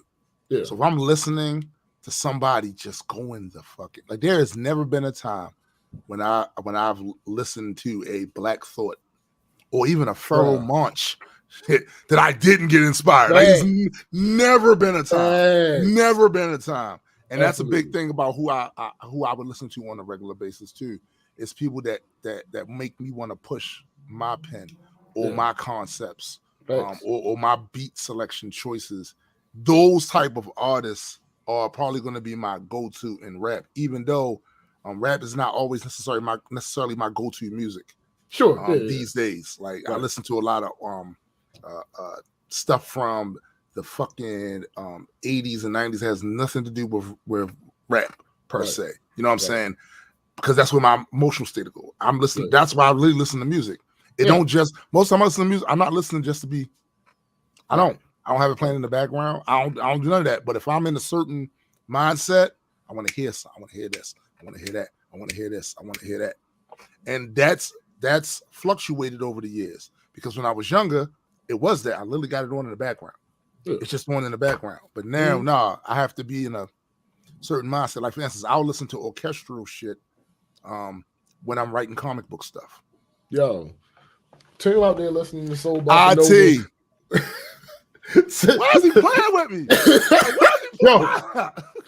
To be at the desk listening to Soul Bossa Nova while writing backstory for the Entropics. Yo, the shit I'll be listening to is like very cinematic shit that you would hear in the movie. Like you would hear the action scenes in movies or battle scenes or stuff that sets the mood for certain scenes. Especially if I'm writing that type of thing, I'm like, bam, that's on. And it pulls something up out of my mind and it ends up on the document, right? Yeah. But then there are other times when I'm just in the mood to hear some shit that mirrors how I'm thinking, how I'm feeling right now. Like, let me play this. Let me play that. Facts. Eddie. Why are you so quiet about us talking about rap? I'm gonna tell you why he's quiet. Because there's a lot of noise in his background. So he's keeping this shit mostly muted. So it don't get on the podcast. Am I right? That's part of it. And I'm just enjoying the conversation of my friends talking and having a good time. Okay. That's yo, I ain't gonna hold you. Let him live. No. I ain't gonna hold you. That's a great answer. It is, yo. It is. That's a high quality answer. I ain't gonna hold you. Sometimes you just have to watch the human experience unfold. This is crazy right here. Napalm said, I wrote that whole villain song while listening to the Batman theme song. Sense. That's crazy. That makes sense. That's crazy. I get it. That's crazy. Now, see, that I can't do. I have to literally listen to the beat that I am writing that shit to. You know what I'm saying? I can't have that. That makes sense. Because I do that though. I do like transfer raps to a different beat. I do too. Yeah. I do too. All the time. Some of the songs that wound up being a release did not start out on that track that was released. It started out on something else. Like 2 songs that's going to be on this Soul Sessions album were not on those beats originally. Not at all. But yeah, to wrap the whole somehow it became Pusha T versus Nas. Yeah, with It's Almost Dry, I was more inspired by the rapping. With the King Disease series, I was more inspired by the production. Not to say that because it's Kanye and Pharrell.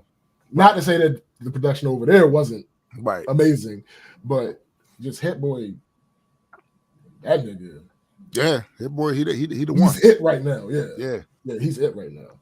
And then I realized that he made it's funny because two songs on this album, one of them was influenced by Pusha T's rapping, and another one of them was influenced. Actually, no, it's the same song. No, it's not. And a different song was influenced by Hit Boy's production. Wow. So it's funny that we're actually talking about this. Well, I was about to say the best of both worlds, but then there's a Robert connection. So I was really Robert. You know what I'm saying? Like, I didn't really want to do that. Pew. You're right. You were right to do that. I'm just saying. I'm glad you caught that. I'm proud of you. So I'm guessing we're at the end here. I want to thank everybody once again. Yeah, you didn't do the pew. Oh yeah, hold up. No, Napalm did it for me. Dude, awesome. We want to thank everybody once again for joining the show on another Saturday of shenanigans and us fussing. We are living in a day and time, but that's probably gonna happen. Like we get to these spots, you know what I'm saying? Like these little spots where it's gonna be some fussing in there at some points. But we appreciate you guys sticking around for the laughs and for the conversation and for your contribution to the show. It means a lot, all except Napalm. And and do not forget to go check out my man Jaded Nerd's channel, which is named Jaded Nerd. They were like, boo! Go and also don't forget to check out my man Super Sagas, Metas, and Mutants. If you have not subscribed to the Multiverse Entertainment channel, please do so immediately and go check out the latest deeper dive from my man SPJ. Yeah. Also, while you're deep dived again, he deep dived again. I don't know if you got a chance to a week. It's like about a week. I don't know if you had a chance to watch that one, but no, it's not a new one. It's the one from Jonathan got his metal comic. Dope. Dope. Game. Awesome. Share a picture of that somewhere and tag me in it, Sean. Yeah. Put that on the socials. Unless you have already did it and I haven't seen it. Do it again. Wow. Right. Do it again. With gusto. Can't hurt. Yeah. And while you're busy subscribing to things, consider subscribing to the Majestic Comics YouTube channel as well. And of course, we have our Patreon. We still have some physical copy books left, so get them while we got them. Before we have to re-up or whatever. It's a certain limit that we're going to do of them anyway to keep them kind of, special, right? For a while anyway. And thanks, McKenna. A reminder at the end for everyone to drink some water and eat something if you haven't today. That is a fact. Yeah. Go and check out SPJ's TikTok, please. Oh yeah. Go do that. I already got he's releasing music on there. Me from when I said it earlier, so that was amazing. Nice. I appreciate y'all. But yeah, on TikTok, Facebook, IG, everything by SPJ. Spotify. Also, go follow Spotify. Well, yeah, that too. I'm gonna be dropping that the fucking the share page that they give you. Yeah. I'm gonna be dropping that sometime this coming week or something like that. That works. And more TikTok and IG video rapping and all that other good shit. And that's dope. So for my man SPJ, you and my guy Adequate. Yo. I am Tombstone's the Dead Man, and for the greater multi-world entertainment family, we are out. Peace. Mind your business, Napalm.